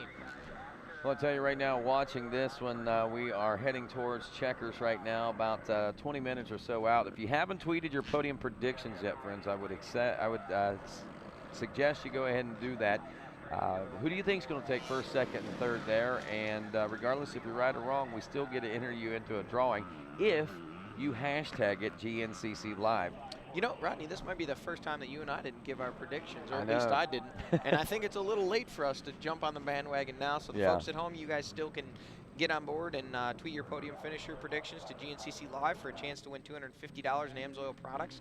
Winner will be chosen at random, and it doesn't matter if you get them right. You just got to get them in. So That's get it. them on there, get them up on Twitter, and we're going to let you guys have some fun, and we're going to stay out of it because obviously we can kind of see the way things are. Would you believe me if I told you I had that choice going into this race? I mean, it's the logical choice if you think about it in reality. I would believe you, Rodney, but I would believe anything you said because you're an honest man, and I don't believe you'd lie to me. So another guy that's doing an honest day's work out there right now is Grant Baylor, his best ride so far. And Nick Davis being towed back in a second time here, and that actually signifies the end of his day. Yeah. The first time he was not towed in, he came in under his own power with a push from a fellow rider. This time he's being towed in by Hollywood, one of our GNCC course marshals, and that means that Nick Davis is done for the Steele Creek GNCC here in 2015.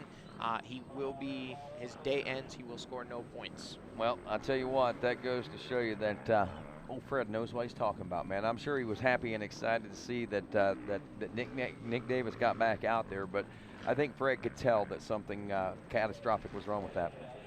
And as we look here, it looks like Daniel Milner working his way past in the 5th place position. And I believe I saw a hint of Jordan Ashburn over his shoulder there in 6th. We'll have to wait and see if that is in fact. And there he is, Jordan Ashburn in 6th. So now we've seen our top 6 come by here at the 2-mile marker. Pretty soon we'll be seeing him again, but it's been some great racing action so far, and it's not quite over yet. Approaching the 2-hour 45-minute mark here at the FMF Steele Creek GNCC. Caleb Russell leading Josh Strang, who is leading Thad Duvall. Grant Baylor in the number 4 spot. Jordan Ashburn rounds out the top 5. We'll be back with more GNCC Live.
Supercross champion is about to begin. The tension is really high right now. You know, who's going to be the next guy? You know, a lot of guys are going to be, pushing and shoving for that position. Here comes a gate drop.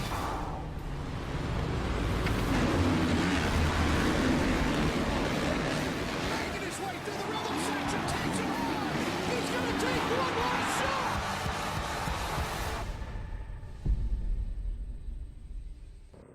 And welcome back to GNCC Live as we pick up here at the 2-mile marker on this final lap. Rodney, I don't mean to cut in, but we were just discussing that XC2 battle, and I told you I think Craig DeLong was closing in on Trevor Bollinger based on his lap times. Well, there he is, folks. Craig DeLong has taken over the 3rd place spot, and just behind him, just 2 seconds behind him, it looks like, is Trevor Bollinger in the number 4 place spot.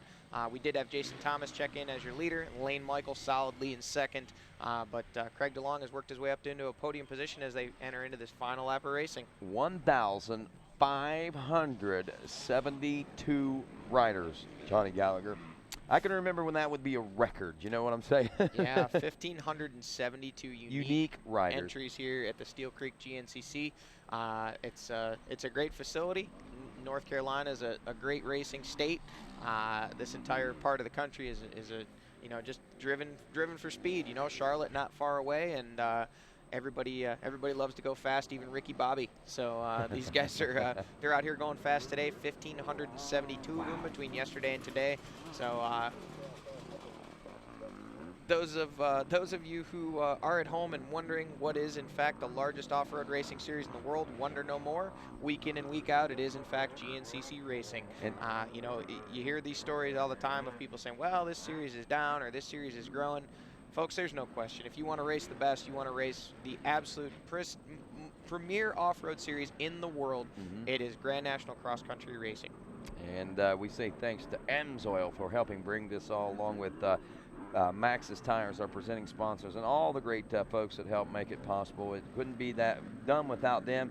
And we couldn't have great things like RacerTV.com and bring you GNCC Live. I mean, we've got programs on NBC Sports. We've got programs on MAV TV. We got programs right here on RacerTV.com itself, which is growing into its own little mini sports network, I think, right now. It's all racing all the time. You click on, man, and it's all happening right there. And it all is fueled by great things like this right here, this GNCC Racing. You know, and Rodney, real quick, because I'm sure we'll be getting a shot of our leaders here very soon, but, you know, you and I have been around for a long time. We've seen the evolution of this thing. You know, it started out with the Coombs family, Rita Coombs and Dave Coombs, deciding they wanted to run some races, and they wanted to do it a little bit differently than everybody else did it.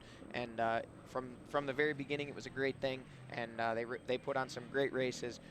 Starting off early with, you know, John Ayers, now the man behind the mogul that is Moto Tees and Gear Custom Products. He was the at the track announcer, the first of his kind, with just a small PA system. Grew into then the live broadcast at the track with the 88.3 and 88.9 local radio station for the people that were out of earshot of the PA. Then webcast, live scoring. Now the GNCC Live, all the television coverage, RacerTV.com, and the real benefits are not only the people really benefiting from this are not only the fans at home and the fans here at the track, but guys like Caleb Russell. You know, he can go out, he can race his dirt bike, make a heck of a living doing so, and it's awesome to see the sport, the way it's progressed, and how far things have come in such a relatively short amount of time. It has been. It really has. It's funny. I talk with Matt Watson, who's a part of our announcing staff and crew there oftentimes, and he's an old school dude too, and he remembers you know, I started traveling with the GNCCs in 2002 on a regular basis, but I started announcing GNCCs in 1996 on and off, so I've been around a while myself. I've seen it come a long, long way, bro. Rodney, is it bad that I can remember when you were the new guy? Who's that dude? I was like, who's the new guy? Who's the new announcer guy? And they said, Rodney Tomlin. He's from Ohio. You should know him. I said, don't know him, but I don't know if I like him. Well, all these years later, obviously, Rodney, you're the voice of GNCC, and you do such an awesome job. We appreciate everything And you do. still don't like me. No, I love you. You know that. Wouldn't be sitting here with you on my Sunday after a hard day's work yesterday if I didn't enjoy it and enjoy bringing the racing action to the fans at home. And we saw Lane Michael just work his way through our camera shot there at the 2-mile marker, solidly in second place in that XC2 class. Now we'll wait on that torrid battle over third that we never really saw coming, except for, you know, me. Of course, I saw it. Hold on, let me shine my fingernails up here a little bit. But no, definitely Craig DeLong on the gas hard here. And we expected to see great things out of Craig. As we said, we were talking about that overall amateur, which we'll have to check in and see exactly who that is. But and here they come. There's Craig DeLong in third. We see Trevor Bollinger just over his shoulder there in fourth. So Craig DeLong was our overall amateur, not only for many races, but for the season. They keep track of that in points, and there's an award at the end of the year for the overall amateur for the season. Last year was Craig DeLong. Stepped his way up to that XC2 class, actually grabbed a podium at the final round at Ironman, the GNCC race there, and now he's on his way to possibly do it again here today at Steele Creek in a third place position, roughly about a third of the way into this final lap. Down the Talladega straightaway is Josh Strang in that number 2 spot. Still missing that handguard. They splashed him with some fuel, but they didn't give him a new handguard. Guess he figures he doesn't need that. He's on the gas hard, taking a look over to see exactly if maybe he can see Caleb Russell coming the other. Or I'm sorry, Thad Duvall coming the other way. Caleb Russell's out of our camera shot and over a minute gone. But these guys are giving him pit boards. There's his mechanic, updating him on exactly where he's at. He's again taking a look to the left there to see if he sees Thad Duvall coming. Not yet. We'll wait. And as Jen had pointed out, there's a lot of dust in those fields, so it's hard to see much of anything. But these guys are making it happen, at least for right now, finding their way along the Steele Creek GNCC facility.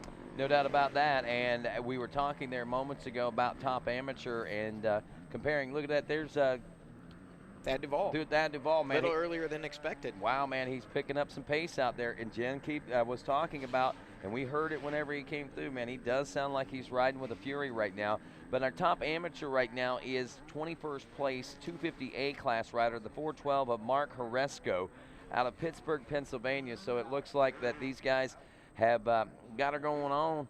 At least Mark does. As I look back to second place, the second rider that would be up for eligibility as top amateur would be Zach Hayes, who's 26th overall from the Open A class. And looking at elapsed times here, Rodney, 3 minutes difference. Just checking in here. Grant Baylor is really on the gas out in this field section at the 6 mile marker. You know, you had talked about how he's been kind of known to really pour it on there at the end. I think he may be just a little bit too far behind. Oh, and there goes that stake. I don't know what that stake ever did to him, but apparently he wanted to pay it back for whatever it was. So he was at the tail end of that battle when we last saw them last lap for, I believe that was 4th, 5th, 6th, and 7th. Well, now he's all by himself in 4th. We'll wait and see. 5th place should be, as we last saw, Daniel Milner, one of our visiting riders from Australia. And he's here for the year. He made a couple of cameo appearances at the end of 2014 and established himself in a little bit in GNCC racing. And now that he's got his feet wet here at round 3, it looks like he's going to potentially put in his first top 5 overall finish. I was going to say his best ride so far we've seen start to finish for Daniel Milner, the Australian. Glad to have that transition made for him. I know he had some struggles there for a while. There's Jordy Ashburn. There's Jordan Ashburn. So I think maybe he's worked his way back around Daniel Milner. We'll have to get a little bit further away shot to see if we missed Milner. He was ahead of him at the 2 mile marker when we last saw it. Was Milner and then Ashburn, and now it appears it may be Ashburn. Ashburn's one of those guys too. I mean, he's the type of guy that goes faster on the closing laps as well, if you remember right. So, you know, there's a good chance that he did pull away and was able to make that pass and pull away on Daniel Milner. It's just something about a select few of these guys that seem to just find their flow and their groove in that final third hour of racing when everybody else is falling on their face. They're actually going faster. One rider we wouldn't expect to see that from is Stu Baylor, but we saw him just shoot through there in the orange riding gear on the KTM. So I don't know if we'll have to see if maybe we missed Milner or if he's dropped back a tad. But so that means Baylor could be Grant Baylor. It is obviously in 4th, we know that. And then in 5th, we believe now is Jordan Ashburn. We don't know if we missed Milner there in 6th, but Stu Baylor, I'm sorry, is in 7th from what we had last seen. But we'll have to see what happened with Milner, if there was a shakeup or if we missed him. Maybe we can get a line on that here at the 9 mile marker as they work their way past that position, because panning the riders as they're coming through here. Again, it's that digital camo thing. We missed Grant Baylor earlier. Those guys are wearing that digital camo gear this weekend. That's a team Well, we're thing using digital cameras, so it's hiding from the camera. That's what we're going to have to outlaw that stuff for the rest of 2015. No more digital camo, guys. We can't see you. All we see is a bike going by. We don't see a rider. Just a helmet and a bike. That's all we see. Right now, we are about a little less than 6 minutes away from our conclusion of this race. And if you want to catch more GNCC racing, you can do so on NBC Sports, some of the upcoming episodes. Well, episode 1 will be the Wild Boar GNCC, our Florida round, coming up on Sunday, May 3rd at 5 o'clock. Then Sunday, May 17th, the General GNCC at 5 o'clock. May 24th, another Sunday, round 3. The race that you're watching right now is going to be condensed and shortened, and Jason Wygan will be giving us the play-by-play on that. But the Steel Creek GNCC, mark it down on your calendars, May 24th. And then at 2 o'clock on Saturday, May 30th, the Big Buck GNCC is going to be broadcast, and that's where we're going to be heading to next here in just a few weeks. We saw Caleb Russell working his way by at about the 8 3/4 mile marker as he turns. He should be working his way back through this single line wood section here as he works towards the 9 mile marker here in our Parts Unlimited section. Russell has been kind of led this one. Didn't get the whole shot, but got the lead early in lap 1. And when we first saw him on camera, he was already out front. And by the time they completed that lap, had a pretty good little gap. Ryan Sipes gave chase early, and a number of guys from Josh Strang to Thad Duvall to Chris Bach to Grant Baylor, these guys have all thrown their best at him, but so far Caleb Russell's been able to match and take their bets and better him by 1. So he's got the lead. He's got a comfortable lead. He looks smooth, and with just a mile and a half of racing left, looks like he may, in fact, have this one in hand. Well, Johnny, I'll tell you what, man, we are less than 6 minutes away. We are now less than 5 minutes away from Caleb Russell making his way in here to this finish line at the FMS Steele Creek GNCC. Here we see the crowd is starting to make their way in. Why do you ask? Because there's a couple of different reasons. One, they want to see Caleb Russell and his, what could possibly be his road to history here in the 2015 season. He's looking at most wins records. He's looking at the possibility of right now actually going undefeated for the 2013 season. I know it's only round 3 at this particular point, but I think it's early enough after what we saw last year. Is it possible? Can it happen? I say I don't think it is possible, but if anybody's going to do it, I think that Caleb Russell could be one of those that could pull something like that off right now as we await right now our top riders to check in. We should be seeing Caleb. Jason Thomas working his way down the end of the Talladega straightaway. Last we saw, he had about a 2-minute lead on that second-place rider, Elaine Michael, in the XC2 class. So after an early scrap with Nick Davis and also Trevor Bollinger and Elaine Michael, it's come down to Jason Thomas all by himself. Davis out of this one with some bike problems. I'm sure Thomas's crew has updated him, but at this point, he's not counting points. He's just counting on getting to the finish line to get that win. Working his way down the pro hill, and there is, he's your leader, Caleb Russell. Works his way, wow. I believe that would be about the 9.5-mile marker, and Josh Strang coming the other way. Last time we saw them, remember, Caleb was coming down the hill and Josh was coming up, so it looks like he's put about another 20-25 seconds on Strang this lap. So at this point, he's flexing his muscle a little bit. He could ride conservative, but Caleb's just got it on cruise control, and sometimes when you're cruising, that means you're going fast. That's it. Smooth as silk as we watch Caleb Russell slicing his way through this final lap here at Steele Creek. Back there in that number 2 position, as we told you, Josh Strang, Thad Duvall, who have put together some great rides. I know that right on track and right where he wants to be, Josh Strang coming on like a freight train. No, he is not taking the win today, but you got to look at the major advancements he's made over the course of the last year, over the course of those first 2 rounds, and now even into this 3rd round of racing today. Some major advancements. They're learning so much, and Josh is getting so much confidence and getting so much more speed. The battle that he had with Thad Duvall, who again is another one of those riders, Johnny Gallagher, that is reaching a pinnacle point, I think, as far as this race is concerned here today, especially after all the bad luck he has had. We have seen those great rides out of him. We know he's fast. We know he knows how to ride this terrain fast.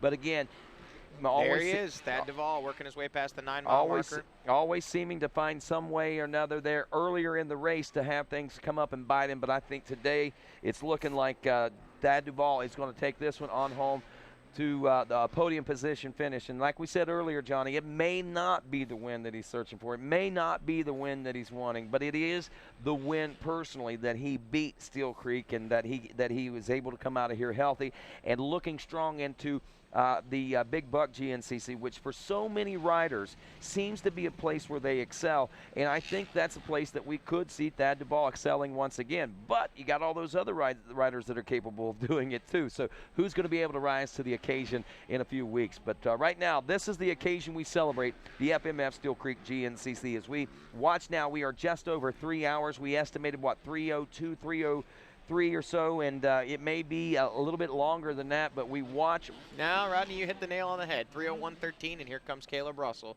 3 more turns, and he will be in the finish line. Well, there you go.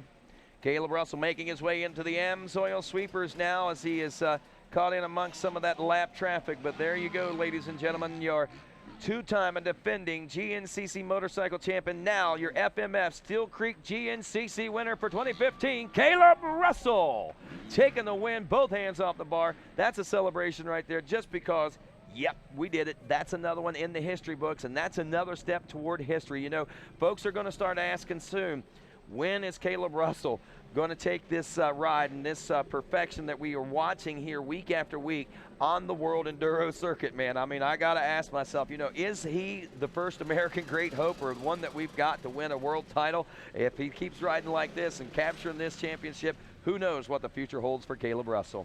Yeah, you know, certainly a consideration, but you got to believe, you know, some of the best world enduro riders have come over here to the United States. So, well, if they keep coming here, why does he need to go there? Yeah, good point to ponder. But here's something to look at. He could be the first American rider if he did do something like that.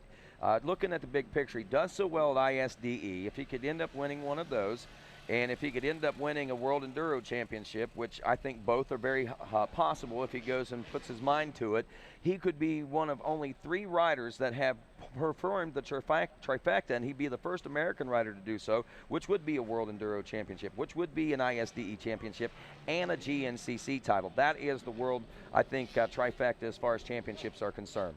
Yeah, you know, I mean, we'll have to see what the future holds for Caleb. Certainly still young and a lot of potential. Obviously realized potential on days like today when he goes out and wins races, and Caleb does it as well or better than anybody. You know, it's we've seen so many dominant riders here in GNCC over the years, and for Caleb to be doing it at the age that he is and a relatively short career that he's had thus far, it's certainly impressive. He makes it look so easy. It's not easy, folks. If you're sitting at home watching, he's going incredibly fast. He's working incredibly hard during the week, despite the fact of what he may say. You know, sorry, Caleb, I don't mean to give up your secrets, but the work he's putting in at home is what's making races like this possible today. He was able to get to the lead early. You know, rode a comfortable pace that he was comfortable with. We saw a couple guys make a run at him. We saw early it looked like Sipes was possibly going to match his pace, and then soon after we saw Strang get into second, put on a charge. Strang and Duvall, when they were battling, they were able to close that down to 38 seconds at one point, which had been up close to a minute. Caleb heard that from his pit boards, and next thing you know, he was back on the gas. And last time around, Johnny, it was a minute 41 that separated those guys. And we're still waiting for Josh Strang, and just as we say that, here comes Strang. Phenomenal ride for Josh. You know, he's got to be happy with the way this season's starting off. You know, new team, new bike, new group of people around him, and he's been able to put it on the box in that second place position 3 races in a row. Hats off to him, and you know he's got to be loving that. Wow, Caleb Russell, a 25:57 last time around. Josh Strang last lap, 26:55. The gap, 2 minutes and 40 seconds between first and second. Yeah, I think he laid it down whenever they told him those guys were charging. And look at that. Now, Thad Duvall made up a little bit of ground there on that last lap in the third place spot, rounding out the podium. 21.7 seconds back, a 26:50 there for Thad Duvall, gaining only about 5 seconds on Josh Strang. But what he gained here today, Johnny Gallagher, is the fact that he was able to finally take it to Grant Baylor hard on the gas. We talked about him coming strong, coming hard. Well, he very nearly came all the way up to a podium place position. Here he is crossing the line in 4th. Looks like, when we refresh here, looks like he was only 27 seconds out of a podium position, and earlier in the race we saw him back as far as 10th. So for him to charge up and very nearly put that NFAB Ampro Yamaha, you know, up on the podium there today. Great ride for Grant. You can see Mom coming over and checking on him, making sure he's all right, and he looks good to go. Soon we'll be seeing big brother Stu work his way across the finish line. So hats off to Grant. It's been a rough start to 2015 for him, but you can tell. Look at the look on his face. He laid everything on the line there those last couple laps, pushed himself right to the brink, and it paid off for him. Kudos to you, Grant. Great ride there in 4th, and I'm sure he'll be bringing that machine and that team to a podium near you very soon. Well, I tell you, man, Johnny, I am excited. I'm super pumped and excited. From what I've seen today at this 3rd round of GNCC racing, I don't know that I've ever been more excited about what the future holds than what I am right now. And we're just seeing tips of the iceberg about what's taking place here right now. You know, Rodney, I don't mean to cut you off, but a little bit of good news. We did just see Chris Bach finish there. It looks like he was a lap down, but he was able to get back up, finish out that last lap, and that shows that he'll be strong and ready to go for round 4 there in South Carolina as we wait for our 5th place rider, and I believe that is in fact going to be Jordan Ashburn as he rounds the final right-hander, works his way through the finish. So Jordan Ashburn rounding out the top 5, and a good solid ride for him, and you know, 2 Ampro Yamahas in the top 5, so those guys are happy. Obviously the happiest guys right now though are the FMF Factory KTM guys with Caleb Russell. They got another win. Those Husqvarna guys got to be pretty stoked too. Oh, absolutely, and 2nd and 3rd. So we got Caleb Russell's now outnumbered. Remember when KTM had everybody, and now it seems he's got a couple of Husqvarnas nipping at his heels and a couple of Yamahas just behind that. Hey, man, I just want to let you know that I was just talking. You remember, you know Mary Yesick, right, that works with the GNCC. Well, you remember her son, Davey, who used to be a top motocross star for many years. Want to wish him a happy birthday today, man. He's 40 years old. Mary, when we going to see Davey come out and race these GNCCs? Hopefully soon, she says. He's keeping her fingers crossed.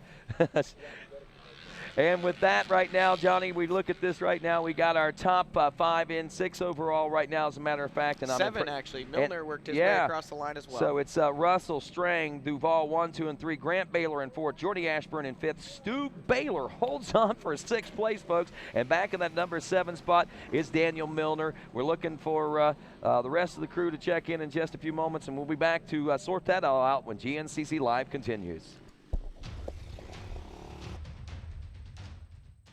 Any engine, any season, at home, at the track, or on the trail. Amsoil for any engine.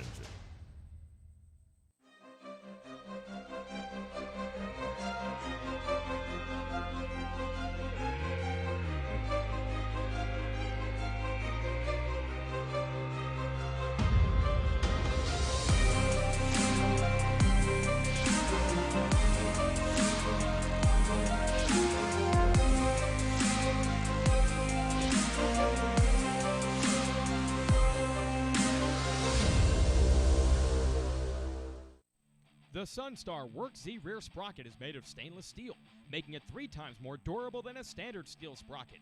Team it with the 520 XTG triple guard sealed ring chain with 3 lubrication pools per side. Durability in the toughest conditions.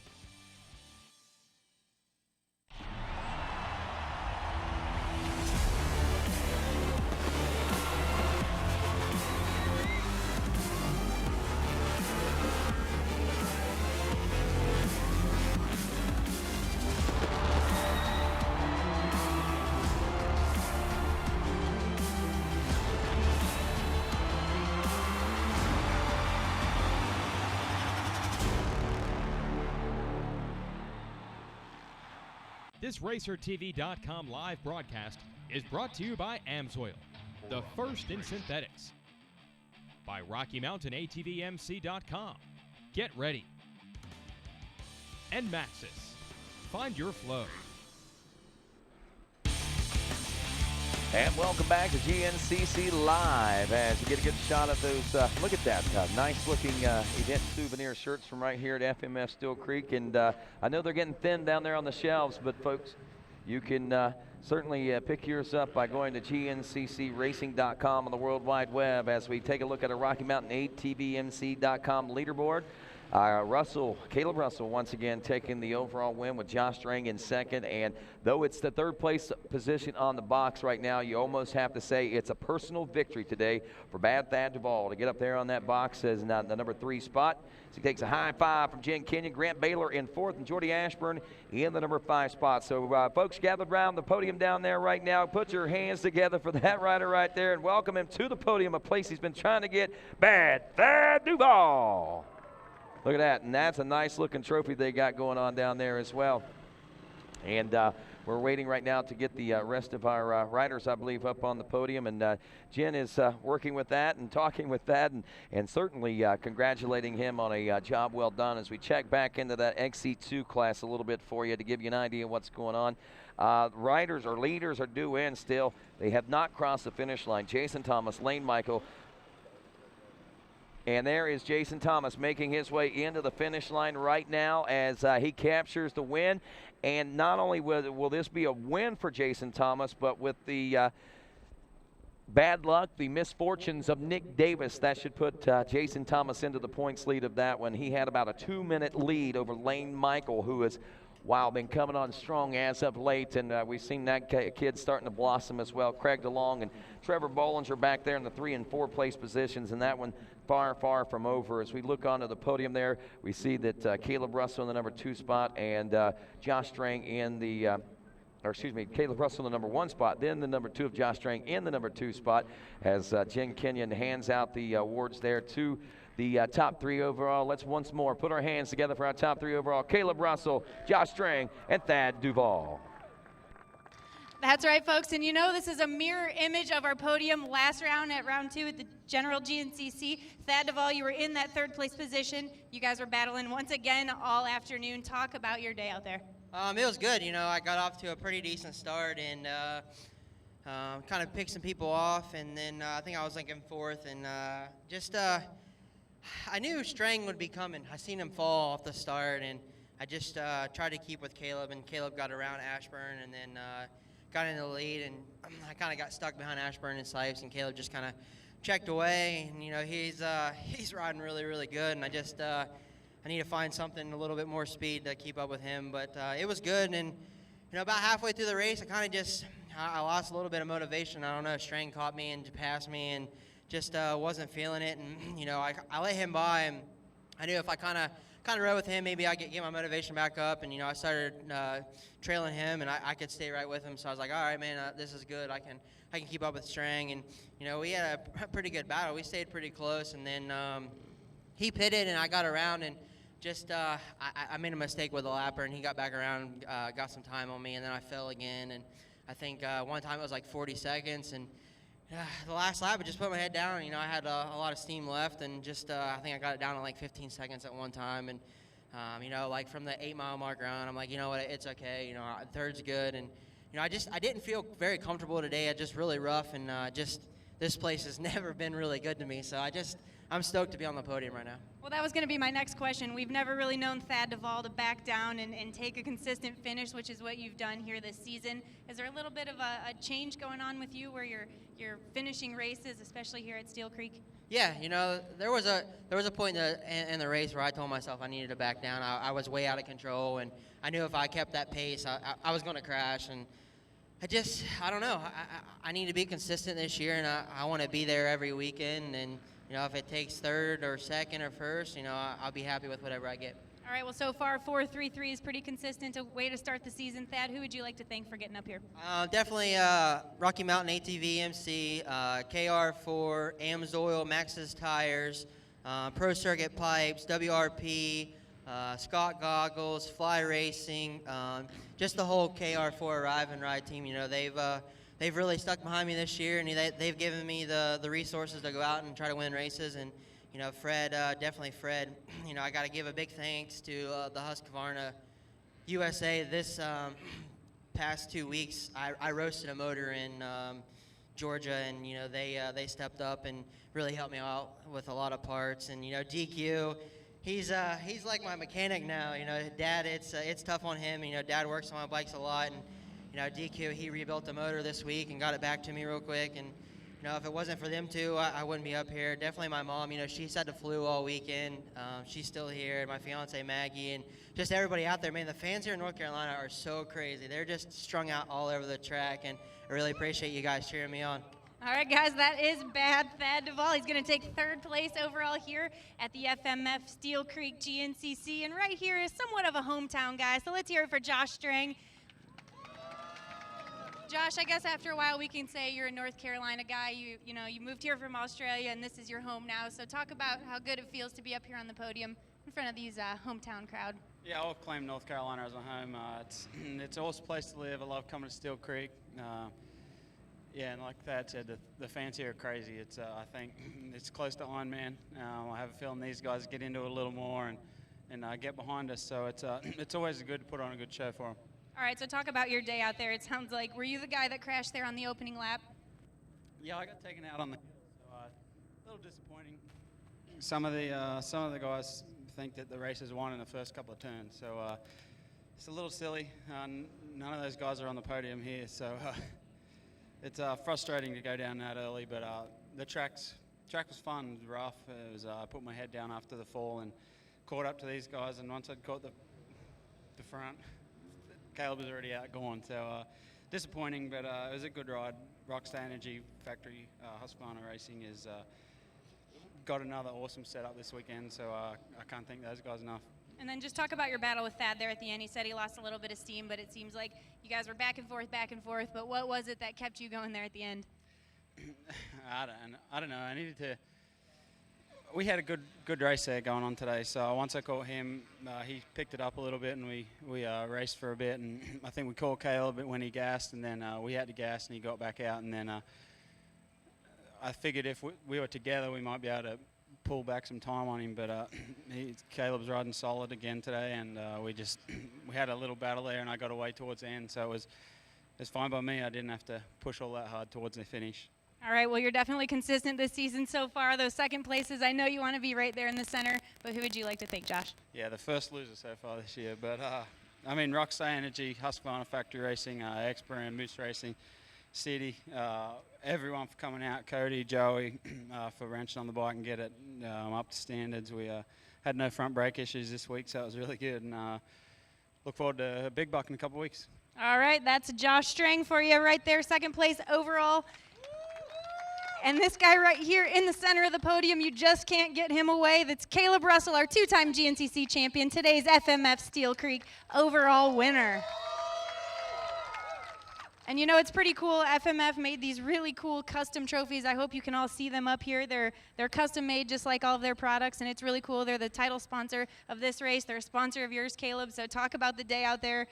As these guys are saying, you are the man to beat right here in the center.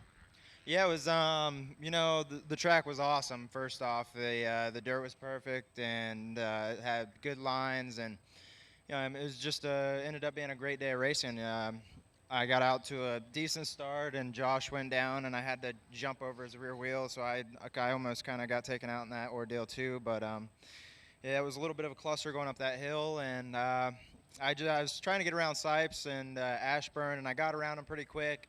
And then I made a little bonehead move, and I had to back up, and I kind of got wedged in between two trees, and I ran him back down, got around him, and just kind of took off. And I got a little complacent there in the midway of the race. I had like a 55-second lead, and next thing I knew it was like 20. I was like, whoa, I better get going here again. I was counting the stars or something. I don't know what was going on, but yeah, I was able to regroup and put the hammer back down. And you know, I had a bunch of friends and family out here, so it was, you know, a great day, and thanks everybody for coming out. And you know, I got to thank my mechanic Tanner and Rookie back at the semi. We spent Wednesday and Thursday working pretty hard on the bike, getting everything dialed, and it was pretty awesome. You know, I'm happy with my setup now. I feel like I can push when I want to and be comfortable doing it. You know, we still got a little things to work on, and we're headed in the right direction. But got to thank the whole team: FMF, KTM, Bell Helmets, Scott Goggles, CD Boots, my wife, my whole family, FMF, Motion Pro, Motor X, Dunlop Tires, and all the fans. Thank you. All right, and like you said, you didn't grow up in North Carolina, but this is his home right now, so another hometown favorite for you guys. Let's hear it for Caleb Russell, everybody. All right, let's get our top three finishers together here for a photo op, and of course, we don't want to go anywhere before the champagne celebration gets underway.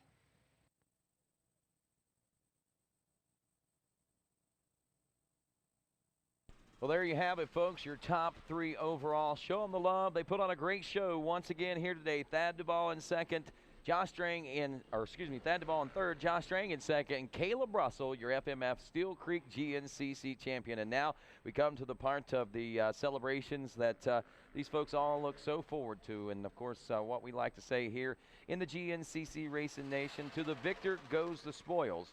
And, of course, the spoils in GNCC Racing is that sweet, sweet spray of champagne.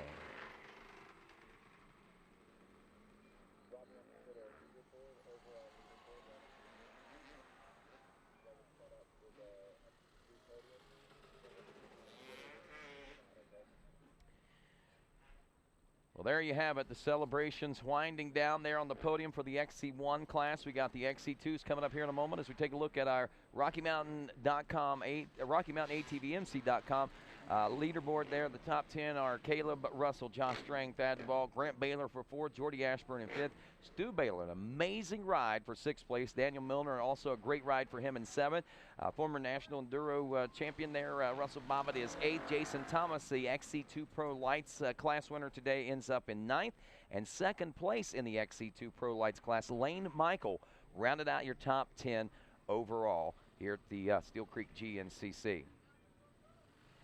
Man, what a day, no doubt about it. We saw great racing all the way through, and we saw a lot of different opportunities for different people to finish in top 3 positions. But as far as our Amsoil Twitter contest goes, our winner today, picking Russell, Strang, and Duval. They got it right. Congratulations to Blake Roberts at Blake R45. And look at the time that he tweeted that. It wasn't that he did it on the last lap. The time is 12:18 p.m. That was a full hour and 20 minutes before the race even got underway. Talk about a crystal ball there. That's pretty amazing. Congratulations to you, Blake Roberts, at Blake R45. You get $250 in great Amsoil products, the first in synthetics, and that'll be shipping out to you here pretty soon. And folks, don't forget, we do it each and every day here on GNCC Live that we're at the racetrack. So try and play along with us, and remember, always hashtag that GNCC Live to put yourself into the drawing with that. And anytime that you're talking about GNCC Live, make sure you hashtag that, and hashtag another hashtag that will help keep all of our tweets together will be just a simple hashtag of GNCC. So GNCC hashtag and then hashtag GNCC Live. Those are the 2 that you use for the world's premier off-road racing championship. And you can see lots of crowd. If you were watching yesterday, the thousands of people that were at the podium at that finish, and the hundreds that we saw here today, of course, and just massive amounts of folks throughout the woods here. We heard them talking about it there on the podium just a moment ago, about how crazy these fans are, maybe even more crazy than the Ironman. I have to tend to agree, maybe out in as much full force. A lot of folks through the gates and a lot of racers on the track today, as we had mentioned earlier. 1,572 unique entries that we saw throughout the course of this weekend. So you put that into perspective, yeah, that's pretty big. And at one time, that number would have been a record-breaking or near record-breaking numbers, folks, but I'm telling you, that's becoming more and more the norm as far as GNCC is concerned. And if you want to get involved, it's really easy to do. GNCCRacing.com. It's got all the details. It's also got our upcoming schedule, which, speaking of our upcoming schedule, we'll be back at it in just a few weeks. I believe the date, if I'm not mistaken, April 11th and 12th. And we'll be over to Big Buck GNCC. Let's head on down to the podium now, where Jen Kenyon stands by with our top 3 XC2 Pro lights. All right, but first we're going to get our $250 XC1 All Balls Racing hole shot winner, Jordan Ashburn. You really shot out there for that hole shot. Like we were talking, you weren't sure if you got it because there were so many guys there going for it. Yeah, it was in kind of a weird spot as you went into the woods and come around the first corner and just hammered down through there, and wasn't really sure, so I'm glad to come out with it. So. Tell us about your race a little bit. You know, you ended up 5th place there. An extra $250 doesn't hurt, of course, but you guys were right up there in that battle all day long. Yeah, the first lap, I got up front and led it for a little while, and kind of flipped back and forth with everybody, and just kind of struggled with some line selection, and just kind of had an all right day after that. You know, just racing with everybody, and you know, I'm pretty happy. Consistency has been on your side this season so far, so congratulations on the whole shot, and we'll look forward to seeing you at Big Buck. Thank you. All right, guys. Actually, we're going to give Jordan an opportunity to thank his team because those things are important as well. Yeah, I'd like to thank the whole NFAB and Pro Yamaha team, MSR, Bell Helmets, Pro Grip Goggles, just everybody out there helping us. Thanks. All right, there he is, guys. An extra $250 goes home with Jordan Ashburn for this round. You can go ahead and keep that check, take that home with you, and we'll welcome Rodney, our top 3 XC2 finishers, to the podium. So we'll send it over to you as we get set here. All righty, as we do that, we got a shot in the woods, and for you folks that have been here today and seen perfect track conditions, Caleb Russell mentioned it a couple of moments ago, and most definitely the track offering up a great race and plenty of great changes and exciting battles, and the way the XC2 Pro Lights battle all shaped up when it was all said and done. Jason Thomas ended up taking the win. Lane Michael took second, and Trevor Bollinger, who, believe it or not, 2 years ago, 3 races ago here at FS Steele Creek, was a 4-stroke A lights class rider, and he took not only the win in the class that day, but also the overall, the overall top amateur honors. And to see how short that road has been to get to where he is now in the XC2 Pro Lights class and on the podium in that class, it certainly is a great accomplishment by Trevor Bollinger. Bollinger from right here out of Morganton, North Carolina. He, believe it or not, hometown boy, thought he'd show up to the hometown race. Obviously, it wasn't his first off-road race. He'd been racing in the 4-stroke A lights, been racing down south for a while. Didn't realize he had that kind of speed and could race with the national competitors like he did. And a few folks saw that. His family saw that. The spark, the dream, it all started to live here from the FMF Steele Creek GNCC just a few years ago. And here it is. It's a dream that is being lived large by Trevor. So I just got to say hats off to him and congratulations. And so kind of like almost like a Cinderella story, if you will, in a sense, to have something like that. The big ball comes to town and he gets the dance, and look at this, man. He is one of the top and key players now today in the GNCC Racing Nation. Just a little further back, just to let you know how the rest of that field panned out as far as the XC2 Pro Lights class was concerned. Craig DeLong took 4th. Scott Grills, good to see him back out of Wellington, Ohio. He took 5th. Austin Lee in 6th. Corey Buttrick on that factory back Beta, the 121 in 7th. Dennis Trevor Barrett in 8th. Callan May in 9th, and Brad Bakken rounding out the top 10. Jen Kenyon standing by now at the Maxxis Winner's Circle. That's right, guys, and talk about hometown rider. I don't think it gets any more hometown than this guy right here from Morganton, North Carolina. Let's hear it, folks, for your very own Trevor Bollinger. Now, Trevor, I know you're usually a podium contender and a race win contender, but there's something about this race here close to home that you always do well. Yeah, the race at home's, you know, it's basically my backyard, so I know the terrain pretty well, and I got a lot of fans here cheering me on, so, you know, it's always a good combination. All right, we'll talk about the racing. You were leading out there for a while, and you guys were going back and forth. What happened out there? Yeah, I was dead last off the start again, and, you know, I felt really good, and I passed a lot of guys, and then I think I came around the second lap in the lead, and then the race went on. I was just whiz-bazzling, and, you know, I pulled something in my groin like 2 weeks ago, and I thought it was going to be good for the race, but after like the 4th lap, I just couldn't pull my right leg up for the berms and stuff, and that really killed me. And finally, at the last lap, I got my stuff back together and, you know, put a good lap in, but it just wasn't enough. Yeah, you've had a little bit of struggles here heading into round 3, but are we in the clear now? Are you good to go? Well, I didn't get beat by 5 minutes this time, so we're inching closer, so I think we're doing good. All right, well, I would say that's definitely a start. Trevor, who would you like to thank for getting up here? The whole team, you know, Stuart Bailey, we both didn't have a ride this year, and we just come to Canada, put our own ride together, and, you know, the KTM guys, Bart Hayes, my suspension was great. Maxxis tires hooked up great, you know, G2, CD boots, Fly, ODI grips and bars, FMF, anyone else I forgot, thanks. All right, guys, that's Trevor Bollinger, North Carolina's very own here on the podium. And this guy right here, he is from West Virginia. He spent some time in North Carolina. I'm sure you've got some fans here in the area. Let's hear it for Lane Michael, everybody. All right, Lane, talk about the day. There was a lot of commotion in front of you and behind you, but it seems like you kind of just held steady all afternoon. Yeah, you know, I got off to a pretty good start, actually, and I kind of got up front there. And, you know, we were all in a group for I don't even know how many laps. I mean, we were all right there. And, you know, Thomas and Davis, they came together there at the finish line. And me and Bollinger we were by ourselves there for the first part of that lap, and we started pushing pretty good. And, you know, we broke away a little bit, and then Thomas ended up, he caught us by the end of that lap, and he kind of got in front there, and he kind of pulled us a little bit, and then it was me and Bollinger for a little bit, and then I ended up getting around him and put on a little charge to get a gap, and then, you know, last 2 laps I just tried to hang on. I've been sick all week, and I was definitely feeling it on that white flag lap. I struggled, but you know, we were able to get it done, and it feels good to get back up here. All right, well, who would you like to thank for getting up here on the podium? Definitely got to thank my dad. You know, I've only been seeing him here in the past few weekends, really. At the GNCCs, I've been gone for 3 months, staying with Caleb and the Welburns. You know, I couldn't thank the Russells and Welburns enough. You know, they gave me a second home, and that's pretty awesome. And then got to thank Morgantown Power Sports for sure, Honda, MSR Gear, FMF, Henson, Bell Helmets, Pro Taper, CV4, Sycra, and everyone else and Amsoil for sure. Yeah, they're definitely a big one. And Scott Goggles and everyone else, you know, I really appreciate it. And everyone out there cheering on, it was a good day, so thank you. All right, well, Lane, go get some sleep. You definitely sound like you're a little bit under the weather. Congratulations, though, on a great finish.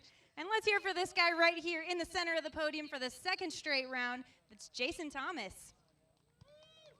All right, Jason, you guys had a interesting day out there going back and forth. This XC2 championship is going to come down to the wire. You guys are making it very exciting. Talk about your day. Is that working?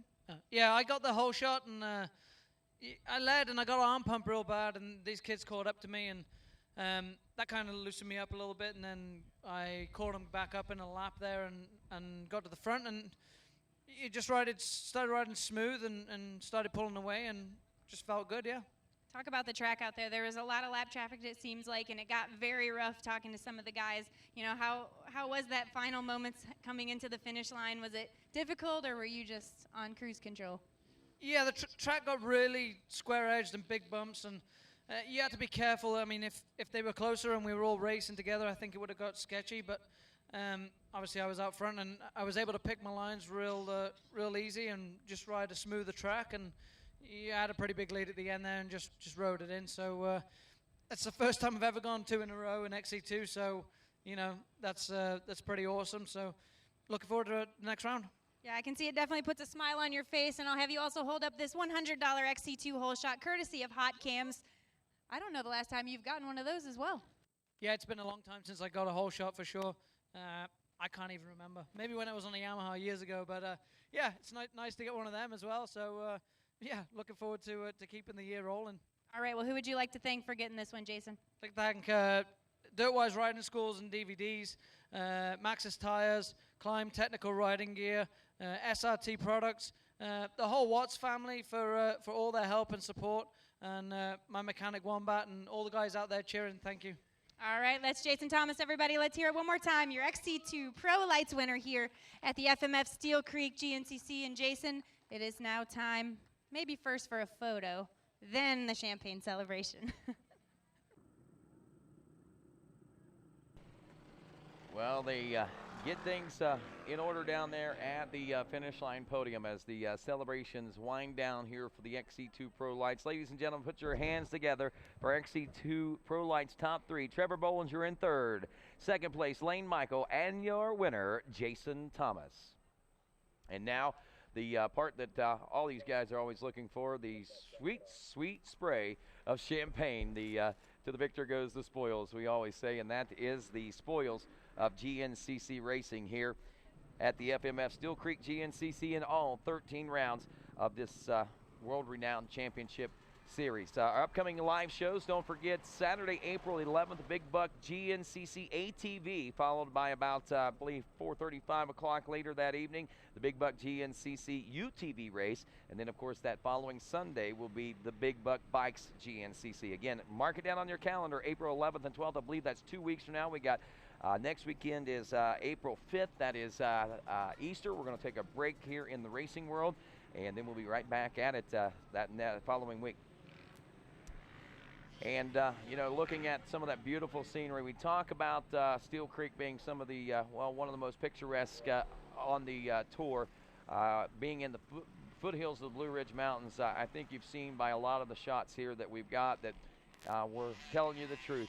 Beautiful mountains in the background, and actually not only in the background, but beautiful mountains that these guys are traversing up and down, and it certainly has offered up a great obstacle and a great mix as far as the 2015 Amsoil GNCC is concerned. That's pretty much going to wrap things up for us here from Steele Creek, and just want to say thanks to everybody. Good job behind the scenes. All you guys did a great job stepping up this week, and especially want to tip my hat to Jason Hooper, who is not only creative director this week, but also producer, and also the rest of the crew that has worked so very, very hard. And on behalf of Johnny Gallagher and Jen Kenyon, I'm Rodney Tomlin. Good day, everybody.